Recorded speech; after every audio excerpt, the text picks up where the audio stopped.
Okay, while the report is getting ready for later in the meeting, we'll go ahead and call to order this meeting of the Urbana City Council for Monday, March 25th, 2024. Will the clerk please call the roll? Ms. Wu. Here. Mr. Evans. Here. Ms. Hersey. Ms. Colasetti. Here. Ms. Bishop. Here. Ms. Wilken. Here. Mr. Quisenberry. Here. Mayor Marlin. Here. Next item on the agenda is approval of minutes from the previous meeting for February 5th, 2024. Is there a motion for approval? So moved. I'll second. Moved by Mary Alice, seconded by Chandra. Are there any substantial corrections? All those in favor, please say aye. Aye. All those opposed, same sign. That motion passes. Item C is additions to the agenda. We have no additions. We do need to make a correction on the second page. We had kind of a premature adjournment there, so we're going to eliminate item L. L becomes discussion on allowing skateboarding on a city parking lot, and then item M will be adjournment. All right. Next item on the agenda are presentations and public input. The first item there is a proclamation for AmeriCorps Week, and I need to ask if Felix is in the audience. Come on up.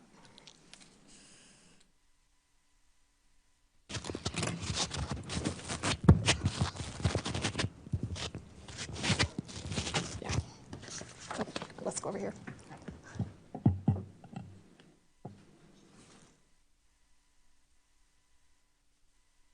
So, I have to stand right here. So with me tonight is Felix Wang. He's one of the AmeriCorps volunteers, and he serves at the Illinois Justice Corps right here at the courthouse in the city of Urbana. So this is a proclamation. Let's face, just wait. Face this way. Look at this camera. Okay. Proclamation by the Mayor of the City of Urbana, Illinois. Whereas, 30 years ago, Congress established AmeriCorps, united national service programs to fortify communities and broaden opportunities for education, careers, and civic engagement. And whereas, AmeriCorps and AmeriCorps Seniors programs annually engage 200,000 Americans in service across various sectors.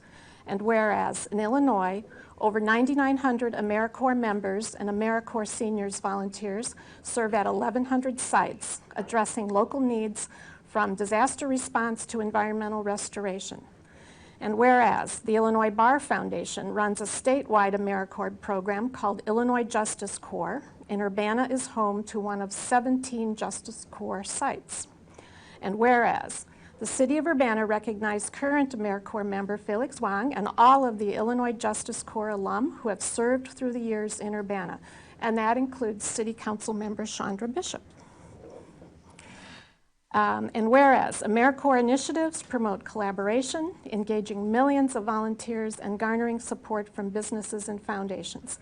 And whereas, AmeriCorps programs cultivate bridge-building skills, forging connections across generations and backgrounds to tackle critical issues and nurture resilient communities.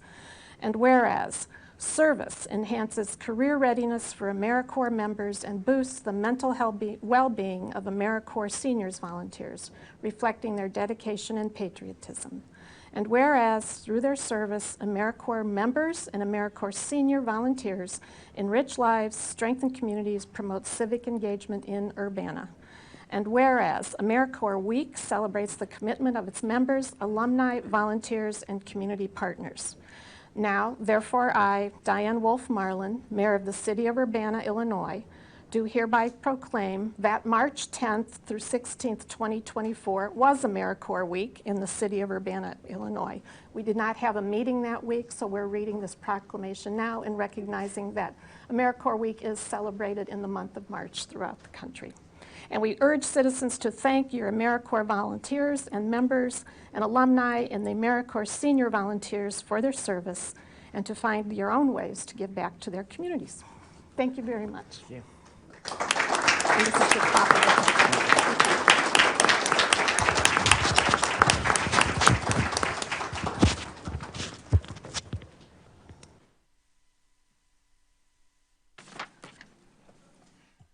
Okay, we'll move on. Do we have a fire department promotion?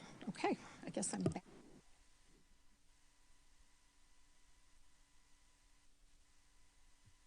Oh, hello. Thank you once again, Chief Dade, Urbana Fire Department. I want to take this time to thank the council, City Administrator Carol Mitten, and Mayor Diane Marlin for allowing us this time. We appreciate it, and we don't take it for granted. Every time we celebrate, our department celebrates a retirement, it is soon followed by a promotion, if not a string of promotions. Those promotions are not handed out, though, they're earned. And our members go through an arduous process when they submit themselves to the competitive promotional process to advance their career by getting promoted. Once they're awarded their promotion, they are immediately faced with new duties and a host of new responsibilities. So this opportunity in this pinning ceremony is a public demonstration of them accepting those new roles and responsibilities.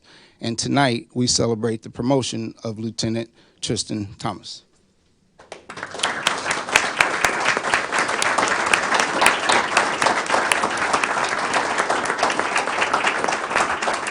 So, Tristan, I'm going to speak on him a little bit.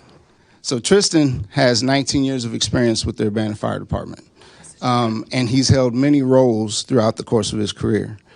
He has educated thousands of children in our community, where he served as the DJ and puppet master on the public education team with Fireman Phil.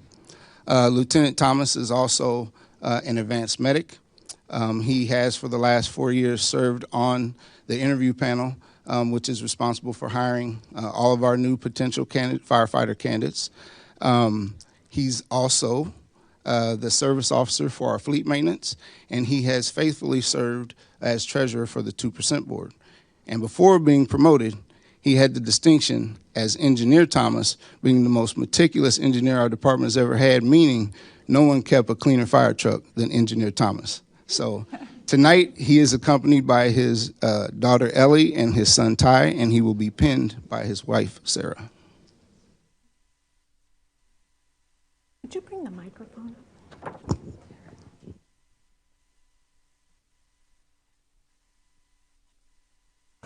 So everyone will hear.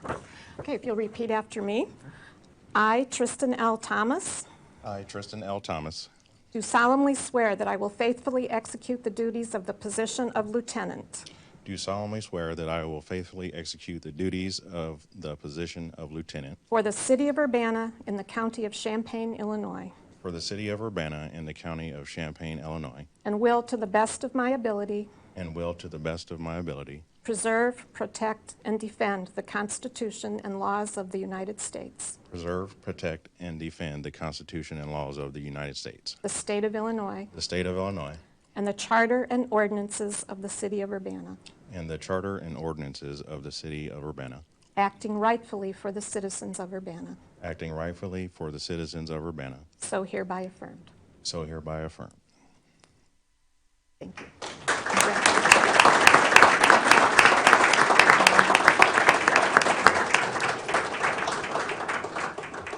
You're going to want to sign.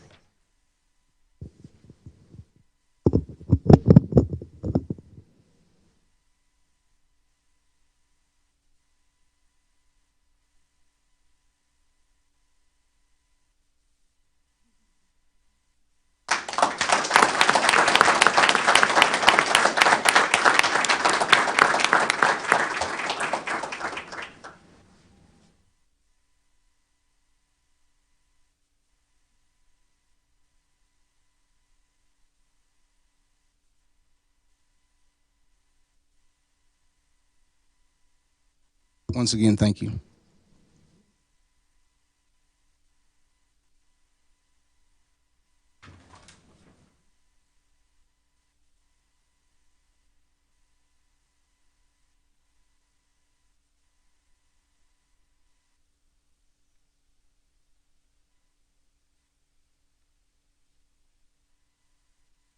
Again, congratulations and thank you for your service. We'll now move on to the presentation for the possibilities for a single-use bag tax in Urbana. And this is by the UIUC Environmental Leadership Program, sponsored by Council Members Wilken and Evans. And I will note, following this, we will do public input. Grace? Yeah, I'll do a little introduction while they're filtering in here. You guys presenters can come on up, and I got your PowerPoint minimized on the screen there. This is, as the mayor said, UIUC Environmental Leadership Program, who's come and given some presentations with past cohorts, but this is our first one from this group. Yeah, I want you all to come on up. Yeah, come on up to this front table. This is continuing some conversations we've had over the past year or two about a single-use bag fee. I had the opportunity to talk to this wonderful group of scholars and talk about little next steps that might be helpful in some of our research. So hopefully this is some helpful information for us, especially as we're finishing up potentially the council goals tonight. So again, your PowerPoint should be minimized on there already, and there's a folder with your other resources if you want to show those. And then you'll have 10 minutes. If you want to introduce yourselves first, please. Make sure that little green light's on and your mic is close. Oh, I see. There we go. My name's Linnea Turner. I'm a student at the University of Illinois. Could you speak a little louder, please? My name is Linnea Turner. I'm a environmental science student at the University of Illinois. Thank you. I'm Jack Casey. I'm an environmental engineering student at the university. Hi, my name is Toby George, and I am an information science major at the University of Illinois. And feel free to move those microphones between you. It's okay to move them.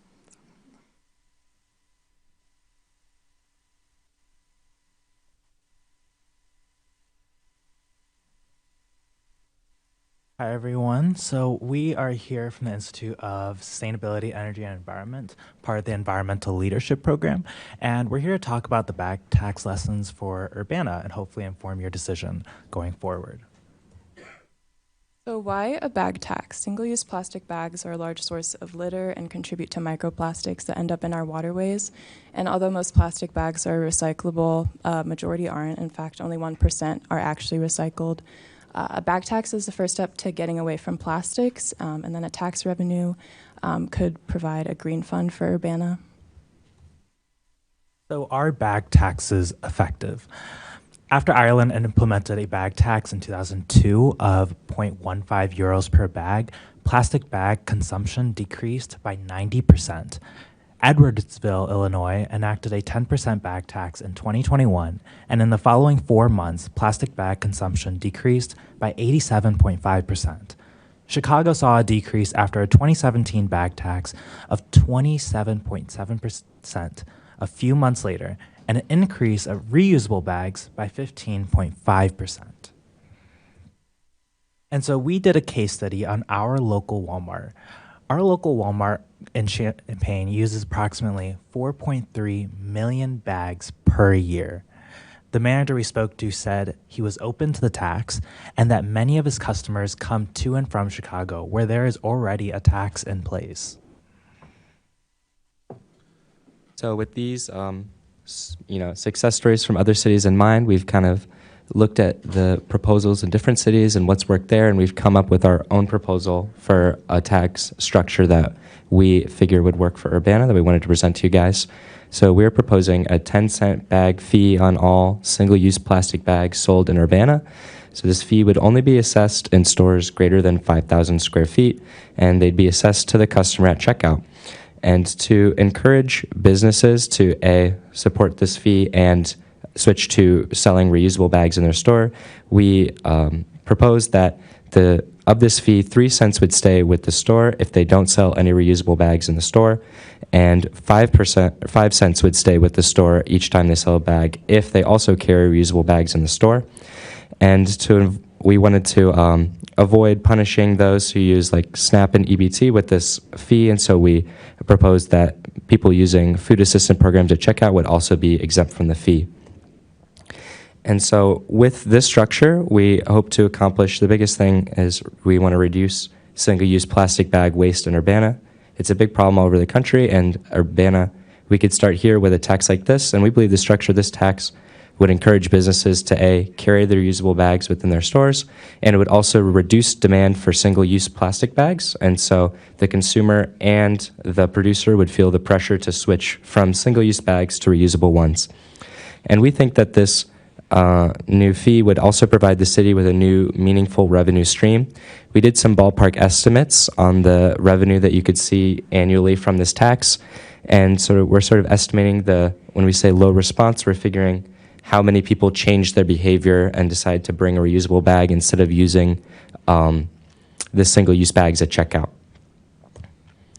And so if there's any questions on our presentation, we'd love to answer them, but otherwise, we wanted to thank you guys for listening. James. Hi, thank you for doing this work for us. It's really appreciated. If you could back up a step there, I'm curious about where the $19.4 million amount or million bags estimate comes from. Yep, so that's a little ballpark estimate we did by using, so there's a lot of literature on the amount of bags used in Chicago before their tax, and so we took the amount of bags used in Chicago and we used the ratio of populations to sort of give a rough estimate of how many would be used in Urbana.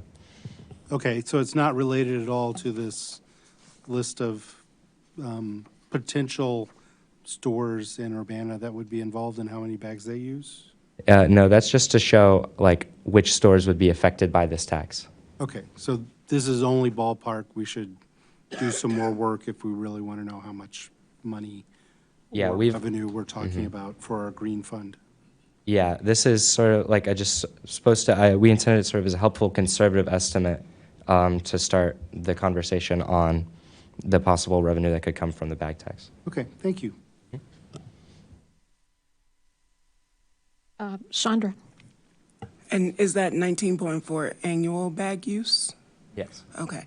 And then you said low response given how long it takes people to change. Like, what was the average it took consumers to sort of change over? I mean, I know not everyone's 100% even in Chicago, but what's like the average timeline of people switching over? So a lot of these studies that you see on our effective bag tax page, most of these are at least a year after. So in terms of how quickly people change their behavior, it's not quite clear.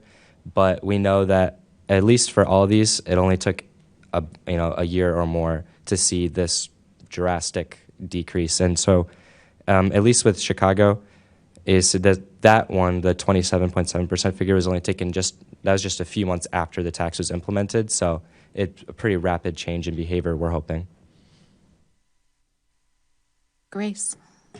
Thanks so much for the presentation, and I think a lot of your suggestions very much agree with past recommendations from the SAC and things, and the difference being that changeable rate for the retailer to retain. And I was wondering if you meant, with the store having reusable bags, if you meant that they sell them or that they give them for free. We had envisioned as long as they carry them. Use the mic. Yeah, my bad. Sorry. As long as they carry them in the store for sale, we figured that would be enough to encourage. Giving them away for free is probably not as easy, and so we just wanted that to be open that option to people. And of course, it'll obviously push them to advertise their reusable bags if they can get a reward for offering them in the store. Yeah, interesting idea. Thank you. Any other questions? Thank you. And will you be sending this presentation to the council? I sent it to Grace Wilken. Okay. Yeah, I can forward it to everyone else. But thank you. Also, city council email is a good one for everyone, but I can send this. Thank you. And if council members had follow-up questions, is there a contact for this group? Should we send them through Grace? Yeah, I connect you with Paul and Eric, the leaders of the program here. So you could share. Okay, great. Thank you. Thank you very much.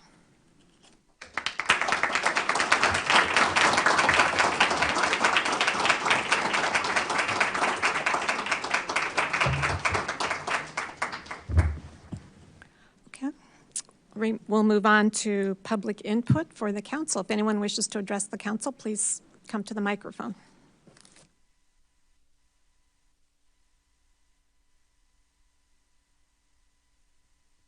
I'll jump up first. Oh, there we go. It seems to be on. You hear me well enough? Very good. Thank you. My name is Peggy Patton, and I'm a member of the Urbana Civilian Police Review Board. I attended BerryDunn's public meeting in November and spent some time reading their recent public safety review and assessment report. I have two questions from that report that I hope will be addressed in BerryDunn's presentation tonight. My first question relates to the Community Service Responder Program recommendation in the Public Safety Report. BerryDunn, recommends 6 non-sworn community service responders in that report. I understand that the term community service responder refers to a non-sworn police officer who may respond to a broad range of calls for service, parking violations, property thefts, mental health crises. In your next and final report, where you will recommend specific calls for service models, will you delineate recommended community service responder staffing? The CSR skill set needed to respond to a mental health crisis is very different from the skill set needed to respond to parking violations or property thefts. And will you provide a prioritization for hiring community service responders, hiring X CSRs for parking violations, X for mental health crises, and so on?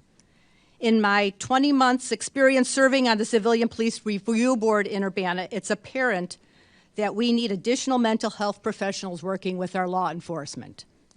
And my second question is, your Civilian Police Review Board analysis and review was only one of a few that received a high priority ranking in the recent public safety report.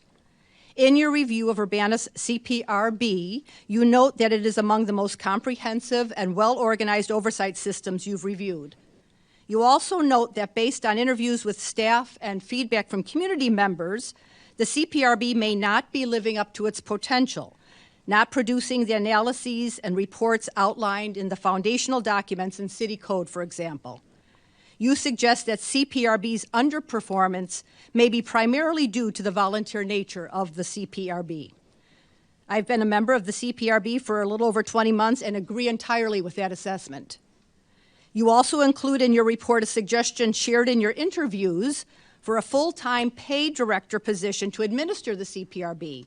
I understand that you do not offer an opinion on this possibility, but can you share how often this option, a paid administrator for a volunteer CPRB, occurs elsewhere?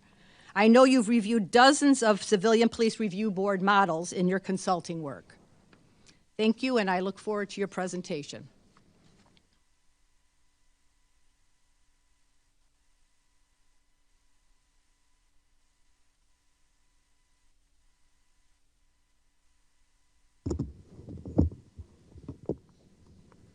Hello, my name is Brian Dunn. I just want to say thank you one more time for listening to our presentation about skateboarding and stuff last week, and to continue the conversation today at the end of this meeting. It's been, kind of tough to really communicate what we're trying to address with this skate space. I am super stoked to kind of hear that communication is ongoing behind the scenes about what could potentially be a skate park in that parking lot that we identified. That would be cool.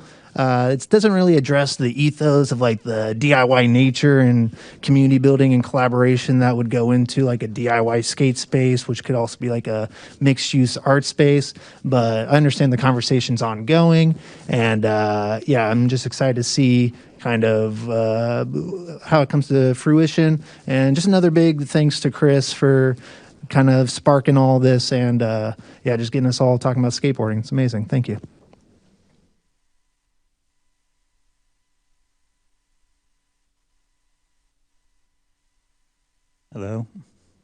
Hello. There we go. Adam Nichols. And I want to start by thanking the council for commissioning the BerryDunn report in the first place years ago, and holding off on staffing decisions until the staffing part of the report came back. The they're going to go over the report details, but I thought it was interesting that we have 47 officers in the patrol division of Urbana PD, and the minimum recommended by BerryDunn is 44. So we already have more in the patrol division than is the minimum. It's interesting that they say we need another 14 officers, both sworn and unsworn in total. I also noticed that they did not recommend the the community outreach officers that was on the table a few months ago. So again, thank you for waiting to hear the recommendations. I think it's good. I was at a community safety meeting over at the IMC yesterday. The kind of sentiment over there was that we like the recommendation of the non-officers. I guess in this recommendation is they want to have officers but not sworn officers. So that's where the community diverges a little bit.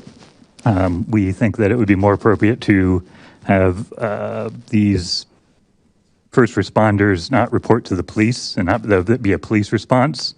In my opinion, the role of the police is a law enforcement agency. They should be enforcing the law. And if you want to have an alternative responder, it should be in an alternative branch of the government. Thank you to Chief Boone for coming to that meeting and for being a supporter of the alternative response just in general. I hope that he will support the idea of having first responders that are non-police officers outside of the police department. I think that would go a long way towards building the community relationships that I know he has stated that he wants to build. I also wanted to mention that a crisis responder program can be 85% federally funded. That's through the American Rescue Plan Act, which is part of Medicaid. In addition, there are grants available under the Community Mental Health Services Block Grant and Substance Abuse and Treatment Block Grants programs. So if we're looking at spinning up something, it can be 85% funded by the federal government. And if we're, have this other program and it reduces the caseload of officers, so they have fewer calls to respond to, that could address the overtime issues that we've had. Officers are being overworked. The overtime pay is, it stacks up in the budget, as I'm sure you all know. I also wanted to propose a freeze on all police bonuses. There's been hundreds of thousands of dollars of bonuses until the racially biased traffic stops have been addressed. It's been a problem for years.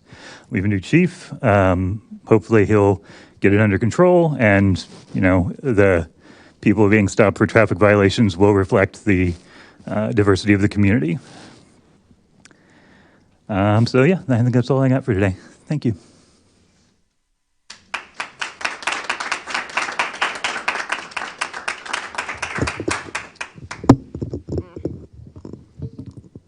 Hi there. My name is Camille Cobb. I'm a professor of computer science at the university. And I also want to comment on the report, mostly pointing out some things that stood out to me without too much. Maybe some of them might be addressed in the presentation. I hope so.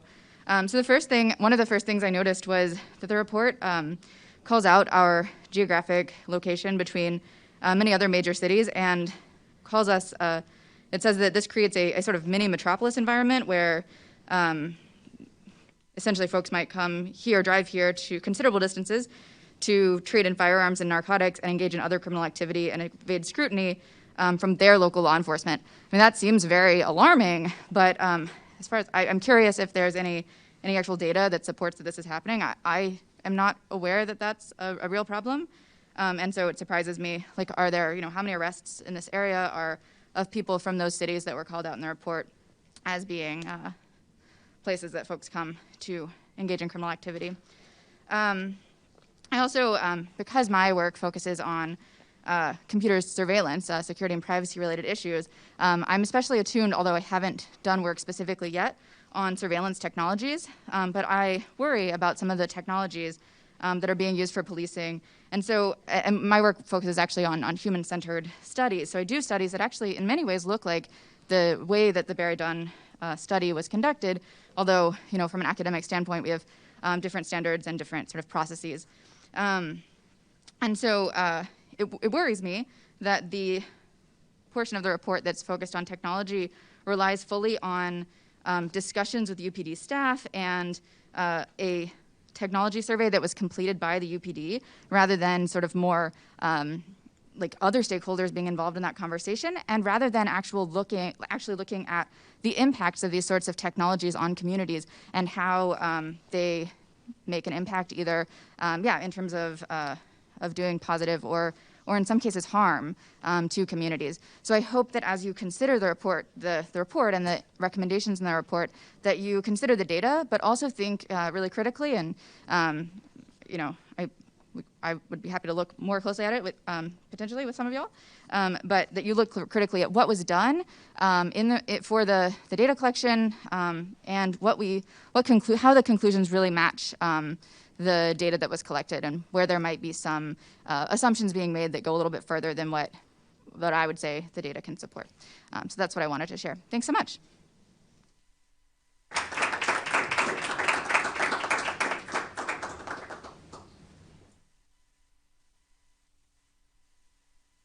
Hello, my name's Jane McClintock. I'm an Urbana resident, and I've also been reading the BerryDunn report, and I'm looking forward to the presentation.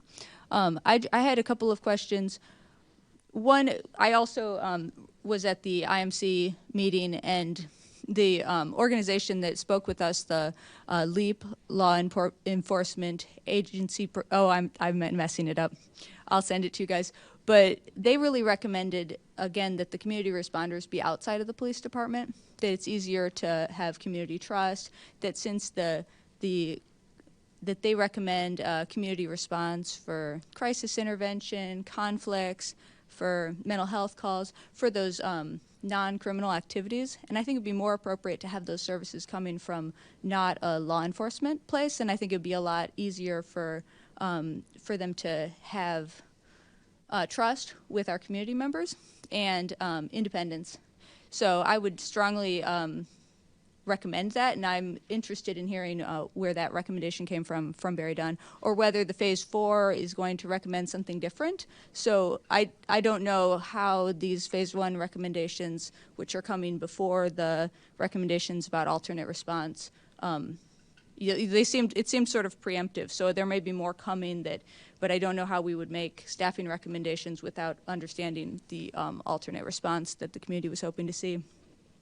I also wanted to really highlight that I thought there was an amazing amount of data, a ton of information, and it's really fascinating. I thought it was a huge opportunity that 64% of the obligated workload of officers is coming from service-related calls, which is like twice that of Eugene, Oregon, that has the Cahoots program that's been really successful and cost-effective. And so our opportunity for alternate response here in Urbana looks really promising. So I'm sure that will be addressed in the report, but I'd be interested to hear more about that.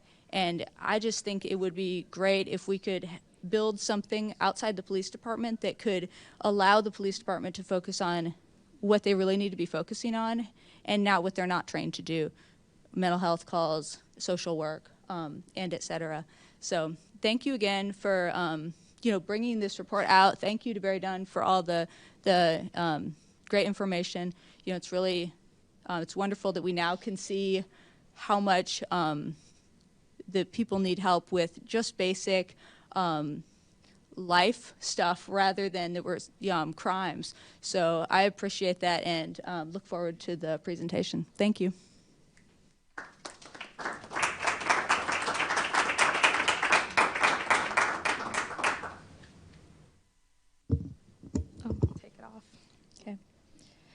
Hi, everyone. My name is Bhavna. I've spoken up here before on a different issue, but I'm glad to be back. So I had a few questions about the BerryDunn report. To give a little bit about me, I'm a computer science PhD student at the University of Illinois, and I specialize in fairness and ethics around AI and technology.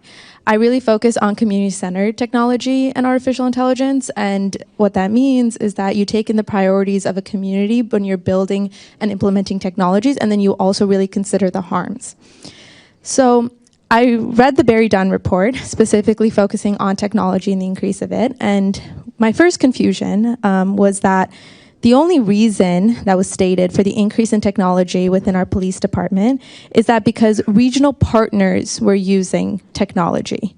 Now, that's not a very good reason. There wasn't very much transparency on how it would help the department, what exactly would be used, what kind of workflows would be needing more technology. And so that's a question I have for the presentation.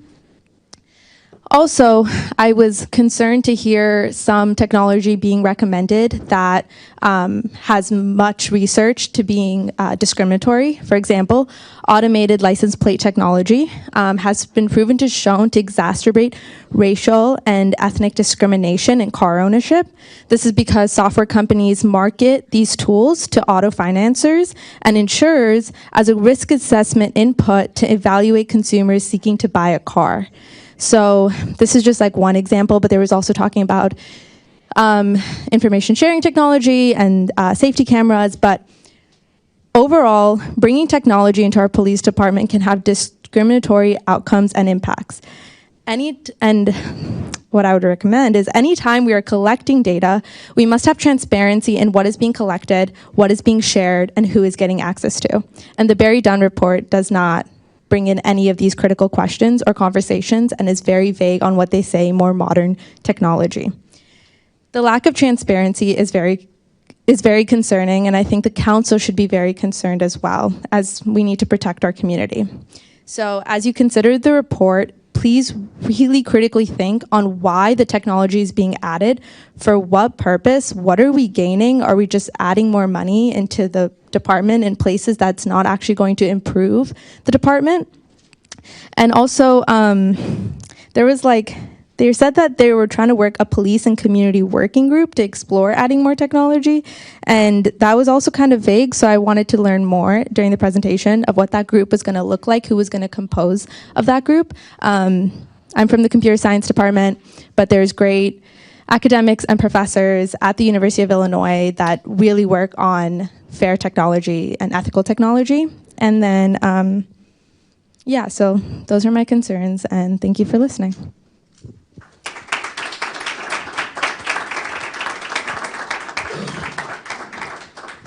Hello, my name is Timothy Chen. I'm a Urbana resident, and I'd like to concur with what other folks have said about having a community service responder program that's outside of the police department and in its own, potentially, operation. I'd also highlight the fact that the BerryDunn report wants to greatly increase officer-initiated activities, the majority of which are traffic stops. And last time I did speak about my experience being from New Orleans, Louisiana, and I'll invoke that once again. So Louisiana is, I believe, the second highest rate of incarceration in the United States, second to Mississippi, and we might be second to last in education ranking, beating out Mississippi. And I lived in Louisiana for 22 years, and I was in the suburb of Gretna, Louisiana, which is known for being the arrest capital of the United States, even though it's a pretty tiny, non-violent suburb. It's full of speed cameras, full of police, full of traffic stops, and it's not a violent city, and yet the statistics show that 1 in 3 residents in Gretna, Louisiana have been arrested, and they're being trapped in the cycle of having warrants, not being able to make it to court, not being able to pay for court fees. So I'd like to emphasize the fact that I don't believe that increasing the police department will do any good for the city, and I don't think we should go down the route that many southern cities are going, which is more policing, more militarization, more traffic stops, and that's all I have to say.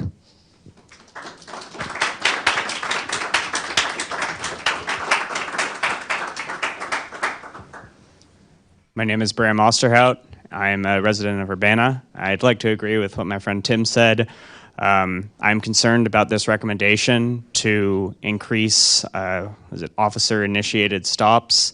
Now, as someone who commutes to work by bike and generally spends a lot of time outside around here, outside of a vehicle, I wholeheartedly agree that we need to do a lot to improve traffic safety and the safety of pedestrians and cyclists.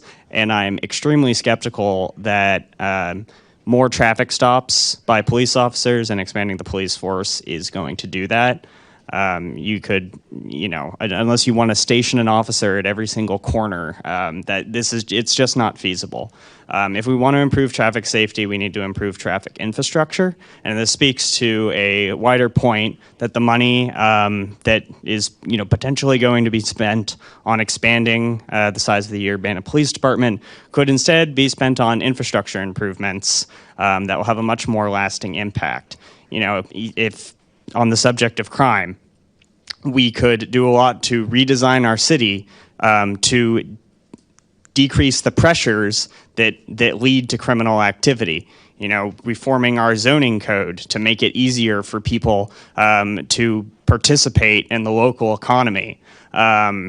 All sorts of infrastructure adjustments could be undertaken that would probably be significantly cheaper than expanding the police force and would certainly improve the quality of life for a much larger number of Urbana residents. So I'd like to thank the City Council for opening up this issue to public comment. I'm glad that we as the residents get to participate in this, and I would invite the City Council to earnestly consider the structural changes that we can make to our community instead of just expanding the police force as a Band-Aid solution.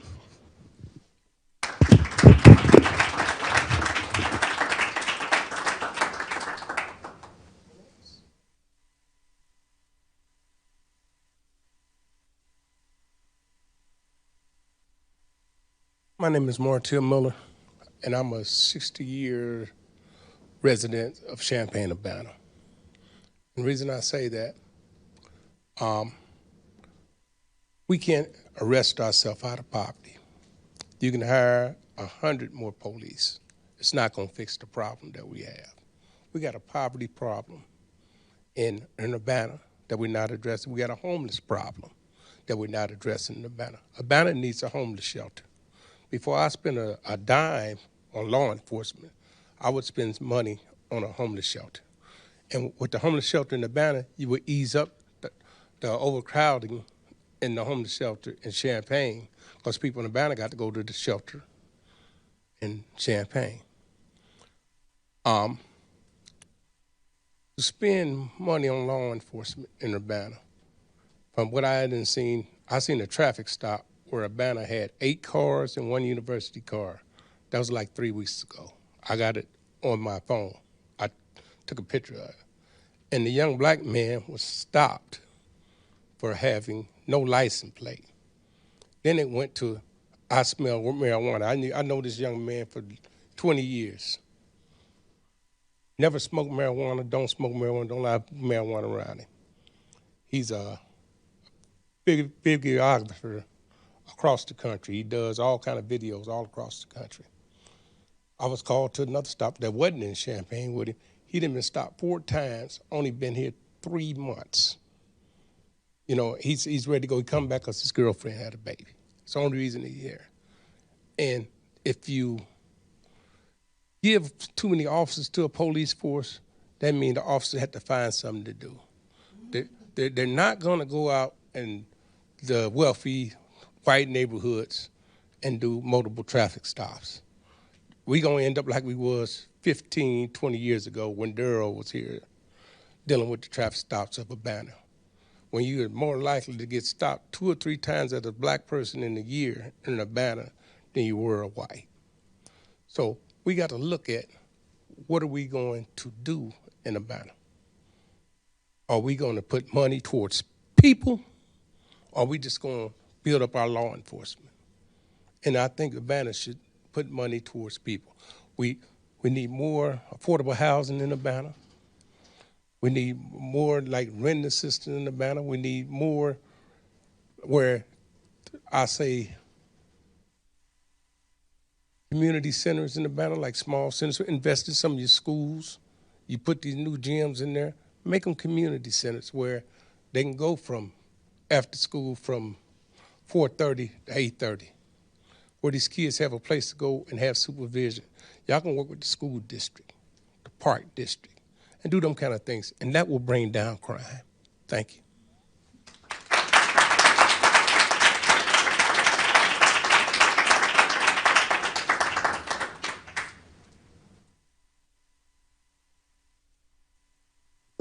My name is Marina Manetti, and I am also concerned about public safety, very, very concerned.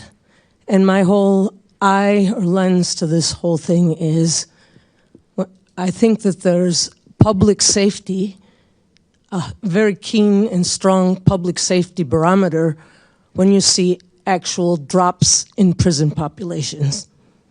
If there's nothing but rises in prison populations, I think the public isn't safe from the police. There have been so many situations where the violence gets escalated instead of de-escalated. And there are so many trained people who can de-escalate, and they're not police officers. As soon as a gun shows up on the scene, be it on a police officer or anywhere else, you're escalating the situation. And there are a lot of people who are under extreme pressure day in and day out, and they need someone to listen to them. And that requires people who are trained at listening and responding sensitively to dire situations. Oftentimes, police officers don't have that stance when they arrive to a situation. They've got a gun on their hilt, and they think putting someone away in a cell is going to protect the population. That's not the attitude we need. I've been in different situations where there are very charged emotions, and police were called, and it looked like the police thought it's wanted by this group that someone get arrested. And that was not what's needed. What's needed is de-escalating the emotional charge and speaking in a way that diffuses the tension. And it looks like police officers oftentimes don't have these skills. That's why the public needs to be in there, not someone armed with a gun.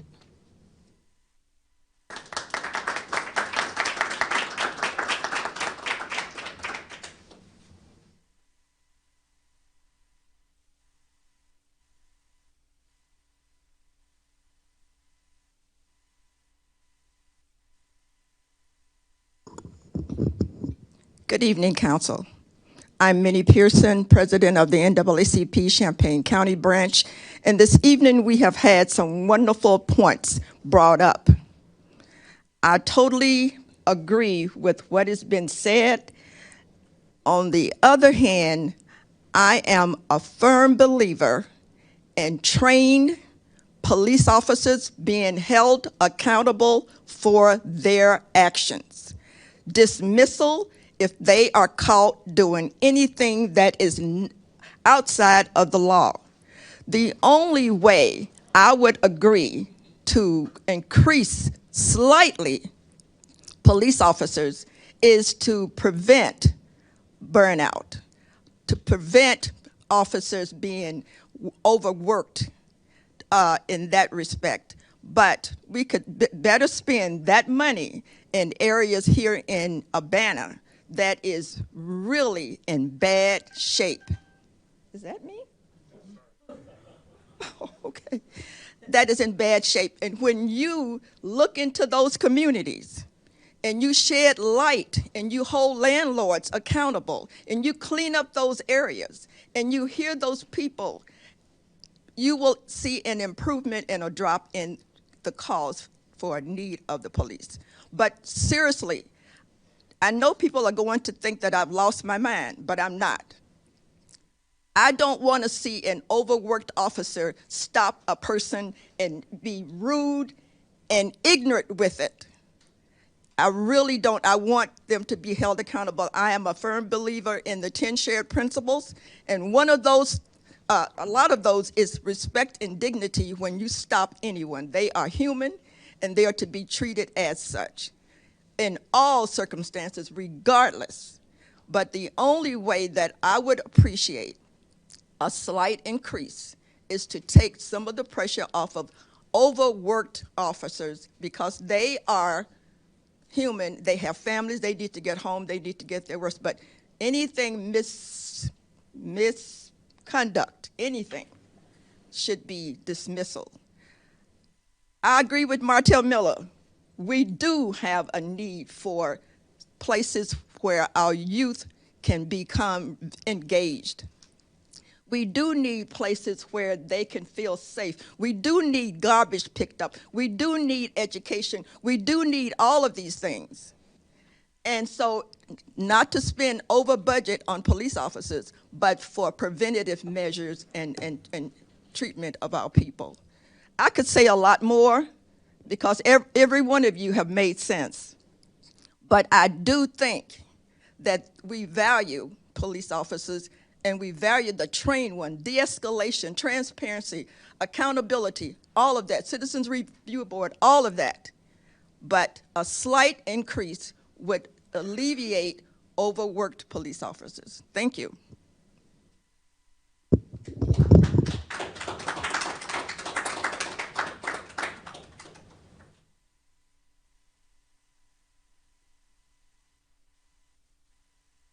Good evening. My name is Miriam Larson. I'm an Urbana resident. I'm also the director of the Independent Media Center, where we had a discussion yesterday, really to sort of prepare ourselves as well to be more informed about what we want as citizens of this community. So I have some of the questions that were floated yesterday that I haven't heard yet. I'm interested in how BerryDunn or you all will continue to involve stakeholders in the input process, particularly actually youth. Certainly I've thought about whether we could do a youth-specific forum at the IMC, but we only have one full-time staff person right now. So when I hear increase of 15 staff people for any organization, I'm somewhat jealous.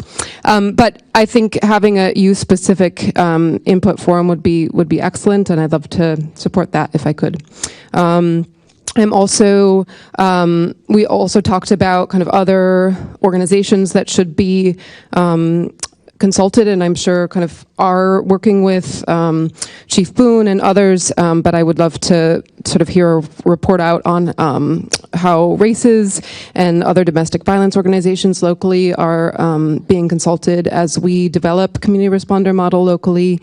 And then we had someone come from the Dispute Resolution Institute yesterday, and I think I'm really excited for them to be growing here locally. In the report that LEAP presented to us yesterday, they gave some comparisons, and one community had as much as 61% of calls related to conflict resolution. So how could we grow conflict resolution skills locally, perhaps with the support of Dispute Resolution Institute? So those are just some of the questions that came up that I haven't heard yet this evening. I look forward to hearing the report and digging into it more myself, and thank you so much for sharing it with your community.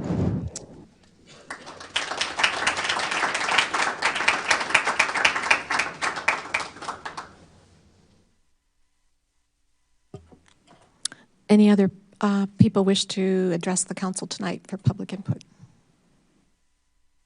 Okay, thank you all very much. There were some emails to read aloud. Did anyone have?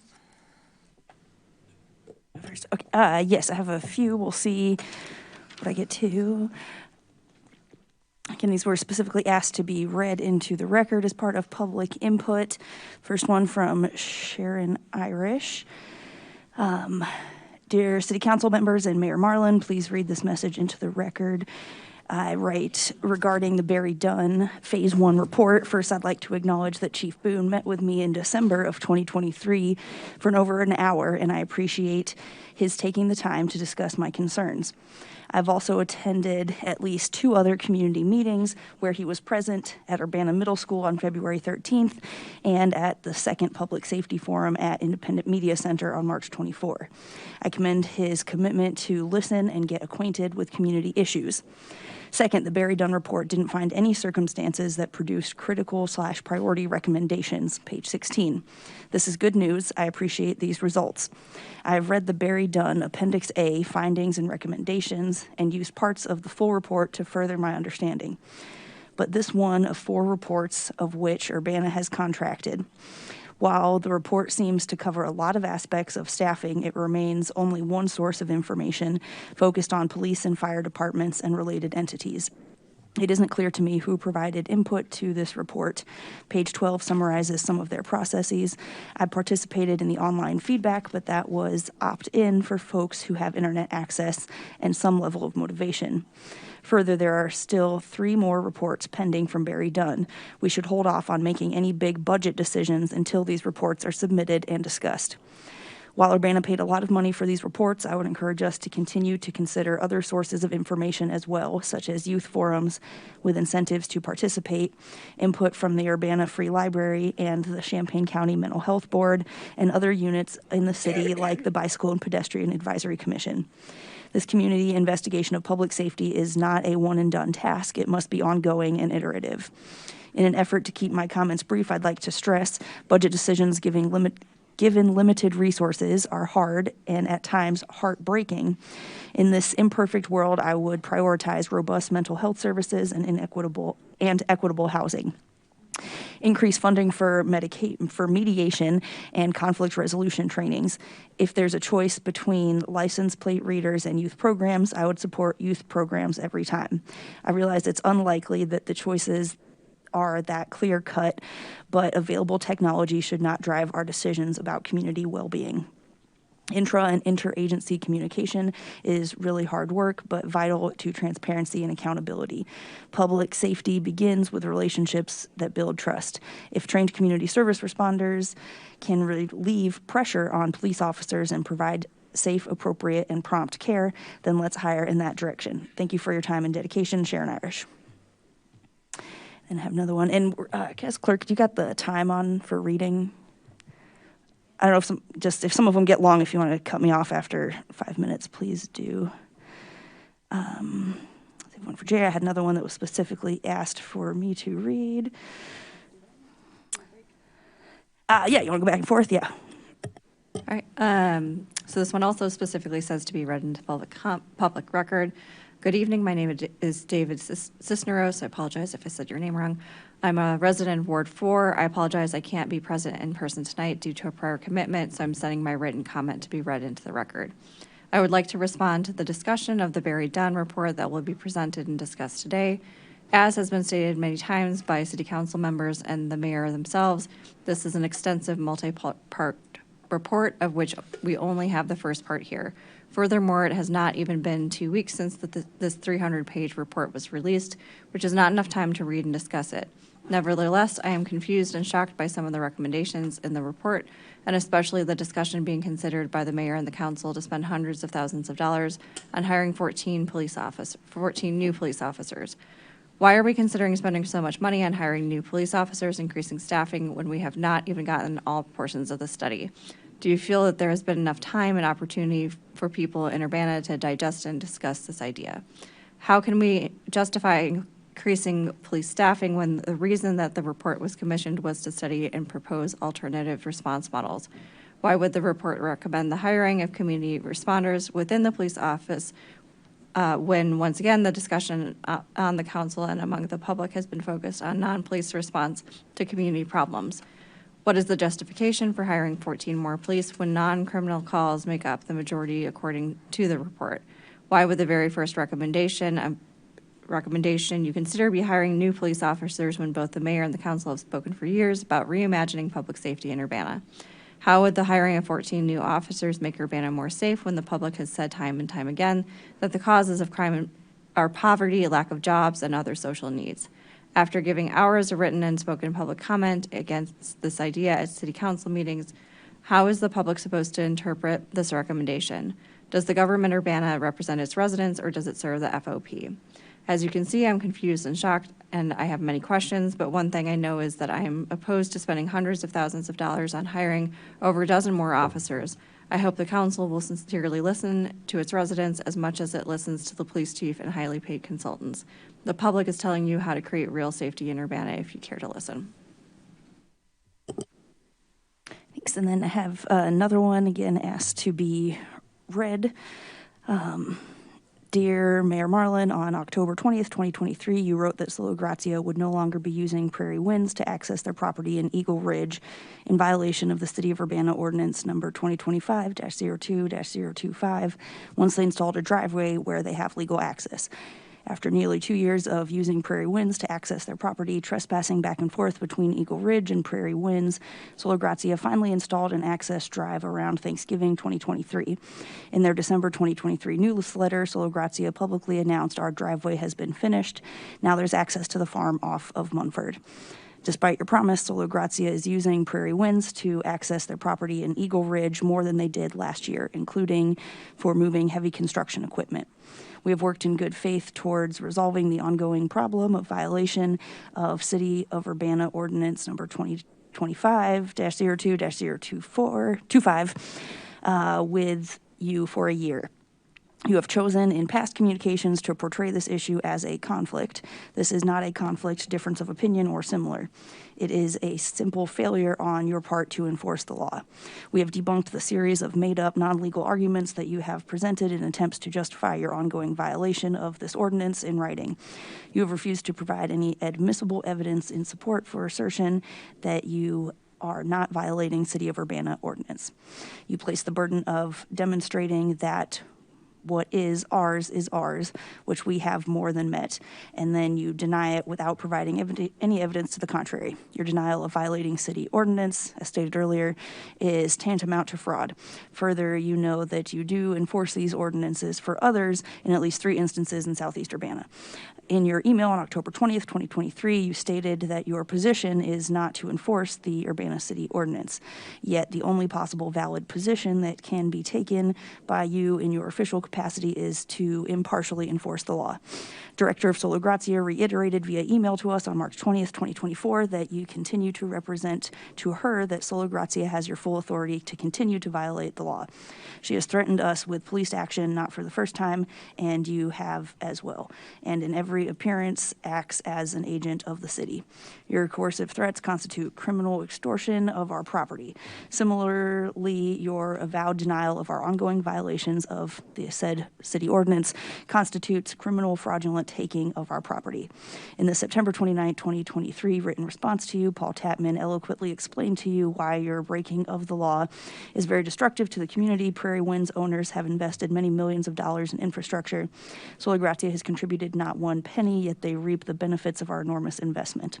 To add insult to injury, Solo Grazia has literally destroyed Prairie Winds. Damages are in the excess of $3.2 million. The individual, the City Council and Urbana Plan Commission, intelligently and deliberately created this said city ordinance to forbid the very thing that you have done to us. Your refusal to enforce the law is unacceptable. You must cease and desist in your deliberate delays and intransigence. It is our duty to enforce city ordinances. It is your duty to enforce city ordinances impartially and without further delay. Sincerely, Elizabeth and Nick Powers. All right, we also have one from Mayan Weinberg. Dear members of the Urbana City Council, please see below the Champaign-Urbana Jewish Federation's Committee on Anti-Semitism's response, resolution number 2024-03-013R. We respectfully request that the statement be read aloud into the public record at the next City Council meeting. The Champaign-Urbana Jewish Federation Committee on Anti-Semitism response to Urbana City Council Resolution number 2024-03-013R. On March 18, 2024, the Urbana City Council passed a resolution entitled Resolution number 2024-03-013R, a resolution calling for the end of the Gaza war and a lasting peace. For the reasons discussed below, the Champaign-Urbana Jewish Federation, CUJF, cannot support the resolution as it was ultimately passed. The original text of the Urbana City Council resolution was drafted by a group of individuals in the Urbana-Champaign community and intended to be representative of the viewpoints of different segments in the community. While the resolution does not address all of the points that the CUJF board would have liked to see in City Council resolution, as per the CUJF board statement on February 29th, which was presented to the Urbana City Council on February 29th and is copied in full below. The board recognizes and appreciates the City Council sought input from a broad and diverse selection of viewpoints held by Urbana residents and sought to articulate those values that we all hold in common. The resolution, as originally written, calls for peace, justice, and coexistence, and we feel that all of these are shared values held widely across both Champaign and Urbana, even shared by those who may disagree on a particular geopolitical issue. Unfortunately, the resolution that was originally drafted by community members was amended at the March 18th meeting, with text calling for a halt of military aid to Israel and implicitly placing all blame for the Israel-Hamas war on Israel.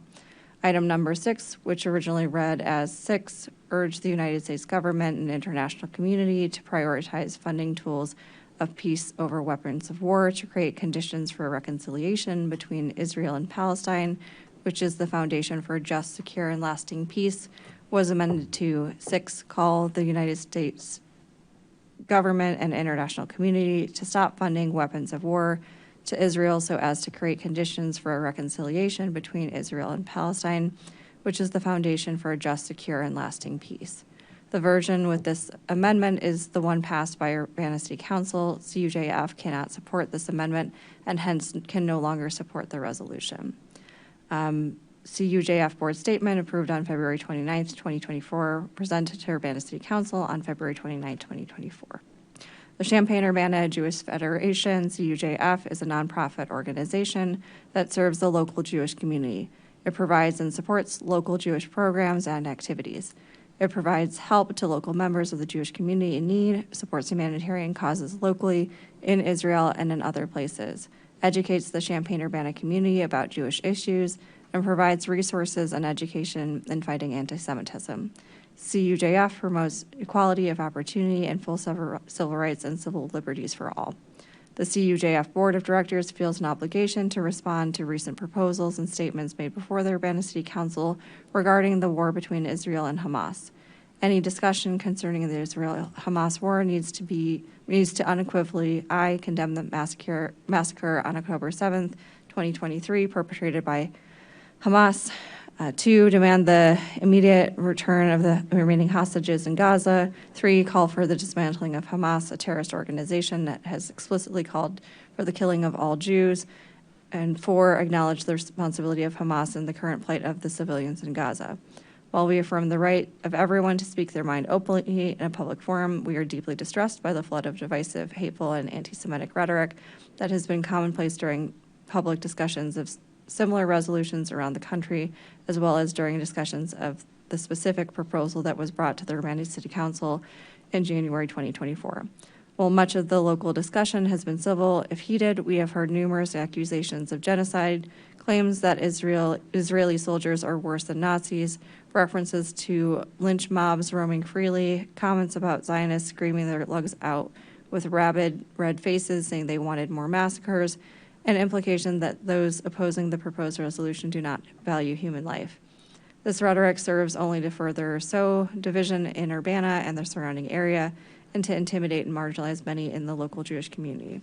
We fervently hope for a lasting peace for all in the Middle East and recognize that this is a painful time for many Champaign-Urbana residents with familial and other connections to the region. The remaining couple sentences will be in the minutes. Any others to read into the record? Okay. We will move on to council input and communications. Mary Alice. I wanted the public and city council to know of 2 things that I learned at the Regional Planning Commission on Friday morning. The first one is that LIHEAP, which is currently a state program to assist people with utilities, on the books expires on May 2025. So that program will go away unless that sunset clause is removed. I know that the other government agencies are working to try and remove it, but I think it would be helpful if we also contacted our state representatives so that they understood the importance of that program within our community. The second thing that I wanted to talk about was that apparently there was some money left over from the pandemic, and as such, the Regional Planning Commission is partnering with the Housing Authority to purchase an 8-unit single-person property for homelessness specifically. So I also wanted to let people know that that was going on. Thank you. Any other council member comments? Grace? Yeah, thanks. Yeah, sorry, there's a weak hand up. Wanted to say thank you to our presenters tonight. The AmeriCorps volunteers, congratulations on the fire department promotion, and thank you to the UIC scholars for their presentation, and for all the members of the public who came out and have stayed engaged and gave us lots of good questions and input tonight. Just want to say a quick thing. I don't know if the mayor plans to elaborate more regarding the letter that I read just now in public input about the Solo Grazie operations, and did want to read that out of representation and public input and First Amendment rights, and did want to say that to my understanding that operation is within their legal operating parameters, and working to be considerate neighbors there. I think that's all for now. Thanks. Any other comments? I had a couple. One, I wanted to remind folks that there is an opportunity for employment in the special census that's going to be taken this fall in certain neighborhoods close to campus. The census field rep jobs are now open, and the government is taking applications. So if you go to the city's website, there's an icon there you can click on. It'll take you to the website. Census workers are federal government employees, and you deal directly with the federal government, but they're looking to they need about 60 people to apply. So they pay approximately between $18.50 and $18.80 an hour. There also will be some supervisor jobs open up in June, which will pay a little bit more, but right now they're looking for field reps. People would begin to work in mid-August through early December. It's a great job opportunity, and it would be very, very helpful to the city of Urbana to recount and recapture the population that we lost artificially in the 2020 census when campus shut down. A little bit extra information about the Regional Planning Commission. Something you may not know is how large they are and how they provide so many different services to the community. They're a service provider as much as a planning agency. They provide over 30 to 32 different programs. They have a budget of $61.8 million, 310 employees. That includes Head Start workers in several different locations, and they actually have 15 physical locations in 5 different counties. So they truly are a regional service provider as well as a planning agency, and they're like an extension of our city government. They help us in so many ways, and they help our community in so many ways as a service provider. They're also going to provide lighting to neighborhoods, several neighborhoods in Champaign-Urbana, Scottswood in Urbana, and I believe it's outside of city limits, but certainly right next to our city limits. It's through the SLEEP program, which was Safety Lighting Energy Efficiency Program. So they'll be providing lights for homes, lights on poles, and ring and doorbell cameras. So that's a program that RPC is going to be promulgating. And lastly, congrats to the both men and women's basketball teams. We're very pleased with how they played this weekend and look forward to the next game. And as far as the letter from related to Sola Gratia access to their property, despite what the letter writer has said, Sola Gratia has been and continues to be in full compliance with city ordinance. They have the right to access their farm off Lucas Drive, which is the area of contention, as well as their what will be their main entrance off Mumford Drive. As you know, the city of Urbana is helping to fund and I'm going to finish my statement here. They're helping to fund construction of the office and cleaning facility out there. They're building a driveway, and they are starting their farming operations for the spring. So the main message here is, despite what the homeowners believe, the Sola Gratia workers remain in compliance with city ordinance, and we do support and enforce city ordinance there. Okay, we'll move on to unfinished business. There is none. Reports of standing committees. Committee of the Whole. On behalf of Committee of the Whole, I present for approval consent agenda item ordinance number 2024-03-015, an ordinance amending the Urbana zoning map, 205 North High Cross Road, plan case number 2483-M-23. Is there a second? Second. Will the clerk please call the roll?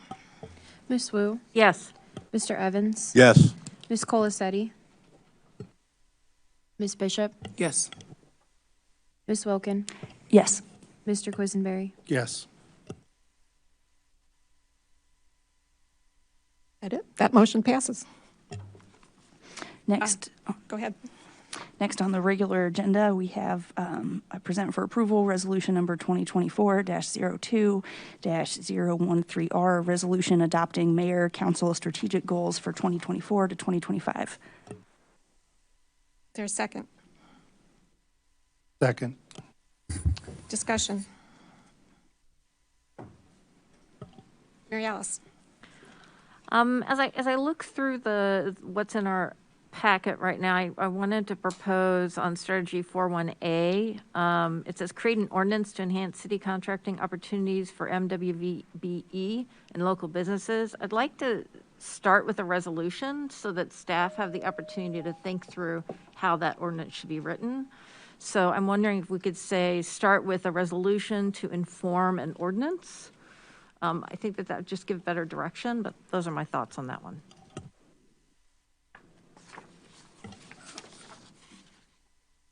Chandra. I'm curious if that's typically how, when we write new ordinances, does it start as a resolution first? Or is that creating a step that doesn't have to be? That's a great question. I actually have not been on council where a new ordinance has been generated. Certainly updates to ordinances, but not a new one. Could the mayor or Carol speak to whether or not a resolution prior to an ordinance is necessary?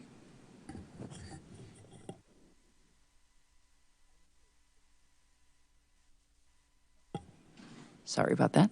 I would say it's certainly not necessary, but it's a way. It's not the only way, but it's a way of giving guidance. If I may weigh in, I will also say that resolutions traditionally are for agreements or short-term actionable things, whereas ordinances or city code, it's more permanent, it's codified. I mean, I understand where you're coming from, but I would just rather go straight to the ordinance versus kind of creating a separate workload and creating a resolution first. I think we can make it, if we want to lighten the workload on staff, we can put some more specific things in this, but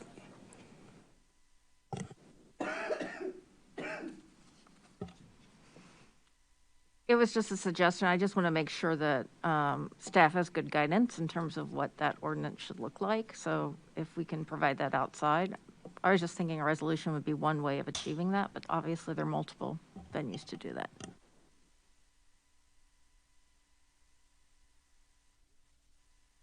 Grace. Yeah, I don't feel super strongly either way. I'm fine leaving it as ordinance. Maybe a resolution is one step along the way as we go, or maybe it's not. And yeah, happy to have staff chime in. But if ordinance is sufficient and we can figure out exactly the direction of it along the way in various forms, then I'd be in support of just leaving it as is. I apologize. I didn't ask Will if he had things to add. I know the presentation is up here to inform the discussion. I apologize for that. No, not on this particular one. I would say normally it's not ordinance by way of resolution, but if it's an ordinance, there can always be intermediary work products before the ordinance that, you know, can be discussed and talked about, and it doesn't necessarily have to be a resolution. Is there anything else you wanted to present related to the? No. Okay, great, thanks. Okay, discussion, continue.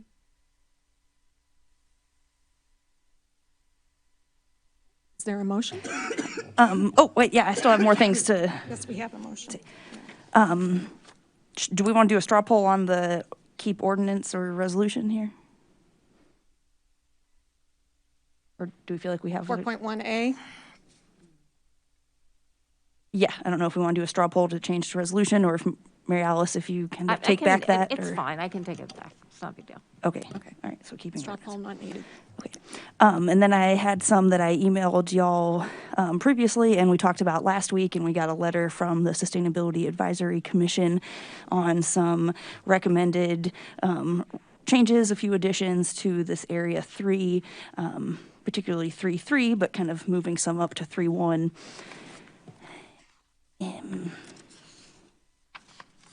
Do you have that easily accessible, Will? Did I send that to you too?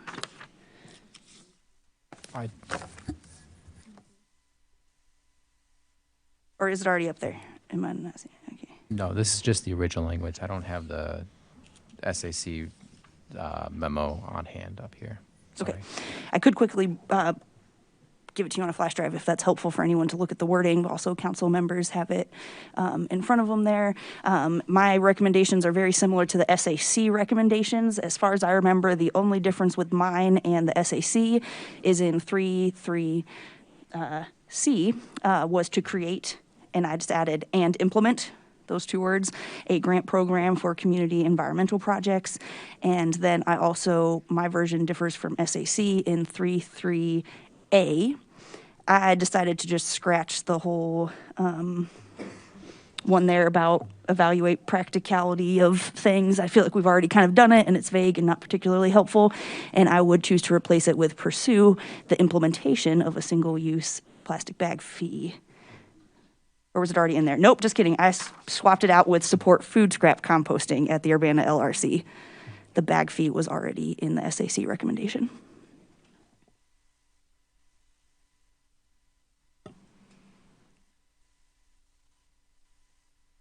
Diane? Mary Alice. Grace, I'm a little confused because I'm looking at what's on Will's screen, and it seems like you're suggesting things that aren't on Will's screen, and you're looking at an email. So can we marry the two so that we're all looking at the same thing? Yes, I can put what I have on a flash drive right now to put it up on that screen. This was emailed to council members. Yeah, I just sent my version yesterday, and the SAC one was from Luke Westalker a bit ago.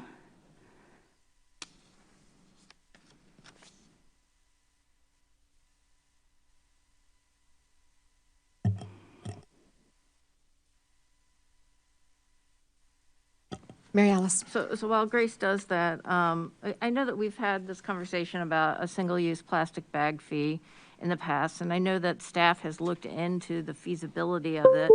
I wonder if you can provide, Carol, any background to everybody in terms of where we stood with that. If I remember correctly, we didn't have the staff to implement it, but. Well, we talked about the, this is just based on my recollection, we talked about the trade-offs of effort, you know, given that staff have, the staff that would be involved basically have a full plate. We did add someone in finance that could potentially do the finance work, but the other thing that I think when Tim had made this presentation that we were talking about what level of community engagement is the council looking for, and also what is the goal, because there's different ways. If you just want people to stop using the plastic bags, we don't need to have this whole structure. There's other ways to do it. Like we could just say, if you have a store bigger than 5,000 square feet, you can't use them anymore. That's another way to do it. So I think a little bit more guidance and so on, but then that was what we were looking for, because we did have trade-offs that we would have in terms of staff time. James. Yeah, I took a look at this. Thank you, Grace, for sending it ahead of time. I'm not comfortable with deleting what was 3.32, where you've said replace a thing that we decided to be on there with a thing of your own suggestion. I'm not saying I'm against adding the thing that you're suggesting. I'm just not willing to get rid of what we had in there about capital improvements and sustainability. May I ask, are you willing to add it? Like we could have A, B, C, D under 3.3? Because the way I remember it, the food waste one was one that just didn't make the numbers in our ABC framework. Yeah, I'm just speaking at this moment to say I don't want to take out the item about our capital improvements and sustainable practice in our buildings. I'm going to go along with the consensus on whether the other items that you've suggested should be added or not. I'm not, I kind of feel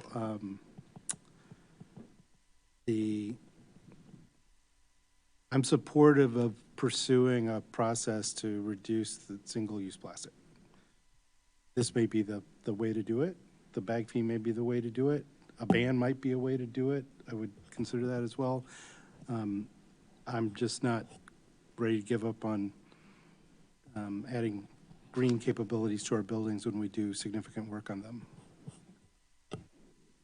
So the original strategy 3.3A was evaluate the practical and financial feasibility of sustainability improvements in city facility capital projects. That was the SAC recommendation, I think. That was also not the original wording in the previous council goals draft, but it was similar, I think. Evaluate them. I'm okay with that wording as it stands. So could we do that as separate ones? Keep what was previously, well, Will, I was looking at that when you're making me dizzy. Keep what was previously 2 and add support food scrap composting. So we would have 4 under 3.3. Yeah, I'm okay with talking about adding your suggestions. Can we take a straw poll for support for food scrap composting that's being added? Yeah. And forgive my ignorance, is food waste composting at LRC happening already, or is this a new? So, yes, thank you. I'd love to talk about compost. This has been happening in the 3 years that I've been on council and been trying to get this in a cooperation or commitment on an official council kind of city position. This project has already had a pilot project started. We've got tens of thousands of dollars in grant money from outside nonprofits working with the LRC. They've set up a system in their inventory so people, I figure out some more of the who's the drop-off, but they have a charge register to have the technical capability to accept food scrap just like they do other yard waste products. So this pilot project did operate for maybe about a year or so with one waste hauler that we had been working with. And then unfortunately the waste hauler decided that they weren't able to continue. So the pilot project has already started and reached its first pause for the first major obstacle for the next phase of it. So by support, you mean figure out overcoming those barriers like to implement a full sustainable program? Yeah, I think that it could look a lot of different ways. It could be it's time support, financial support, maybe just publicity on the city website, maybe helping coordinate with some of the waste haulers, maybe helping draft an RFP to use some of that unspent grant money that we have for this project already from another nonprofit. I think there's a lot of ways that the city could support this project. Mary Alice? Yes, I was trying to figure out what you meant by support food waste composting. So it's pretty. It sounds to me like there's different ways that the city could support this. It seems to me like we're not going to ask people to drive their food waste to the LRC. There's got to be some pickup, right, of some kind. And in that case, really our only opportunity, because of the way the garbage hauling is set up, is it has to be a hauler that is willing to do that. So you said that one hauler did do it. Does that mean that all the haulers that operate in in Urbana will not do it? Because if that's the case, then that's not an opportunity. Does that make sense? Sure. I wouldn't go that far. I'd say in the recruiting efforts from the Champaign County Environmental Stewards nonprofit who orchestrated a lot of this, there was some outreach to waste haulers, but I wouldn't say that every single waste hauler that operates in Urbana was really contacted and said no. We kind of put out a few feelers, found one that was interested, and went with it. We are, have kind of, still currently been looking, but I would say not super actively. I think that the city could probably leverage some resources. I've also had some very preliminary idealistic talks with Courtney Kwong, the recycling coordinator, and Scott Tess, and maybe down the road some big picture possibilities of this being incorporated, something similar to UCycle, where the city can help contract the hauler. And I will say that also the hauler is not absolutely necessary, depending on who you ask. That there is a possibility of some self drop-off, although it might not be feasible on a few areas. Okay. Carol, did you want to comment? I just wanted to say I wish we had had this more robust conversation when we did the off-site, just because Scott was present and he's not present. But I will say, because I do recall that some years ago, so not that long ago because I haven't been here that long, but say 4 or 5 years ago, there was a survey that was done of Urbana residents, asking them if they, I guess there were levels. How much more would you be willing to pay to facilitate this? And what we determined at that time was that people were unwilling to pay enough to cover the additional cost of bringing it to the LRC. So I just want to add that into the conversation.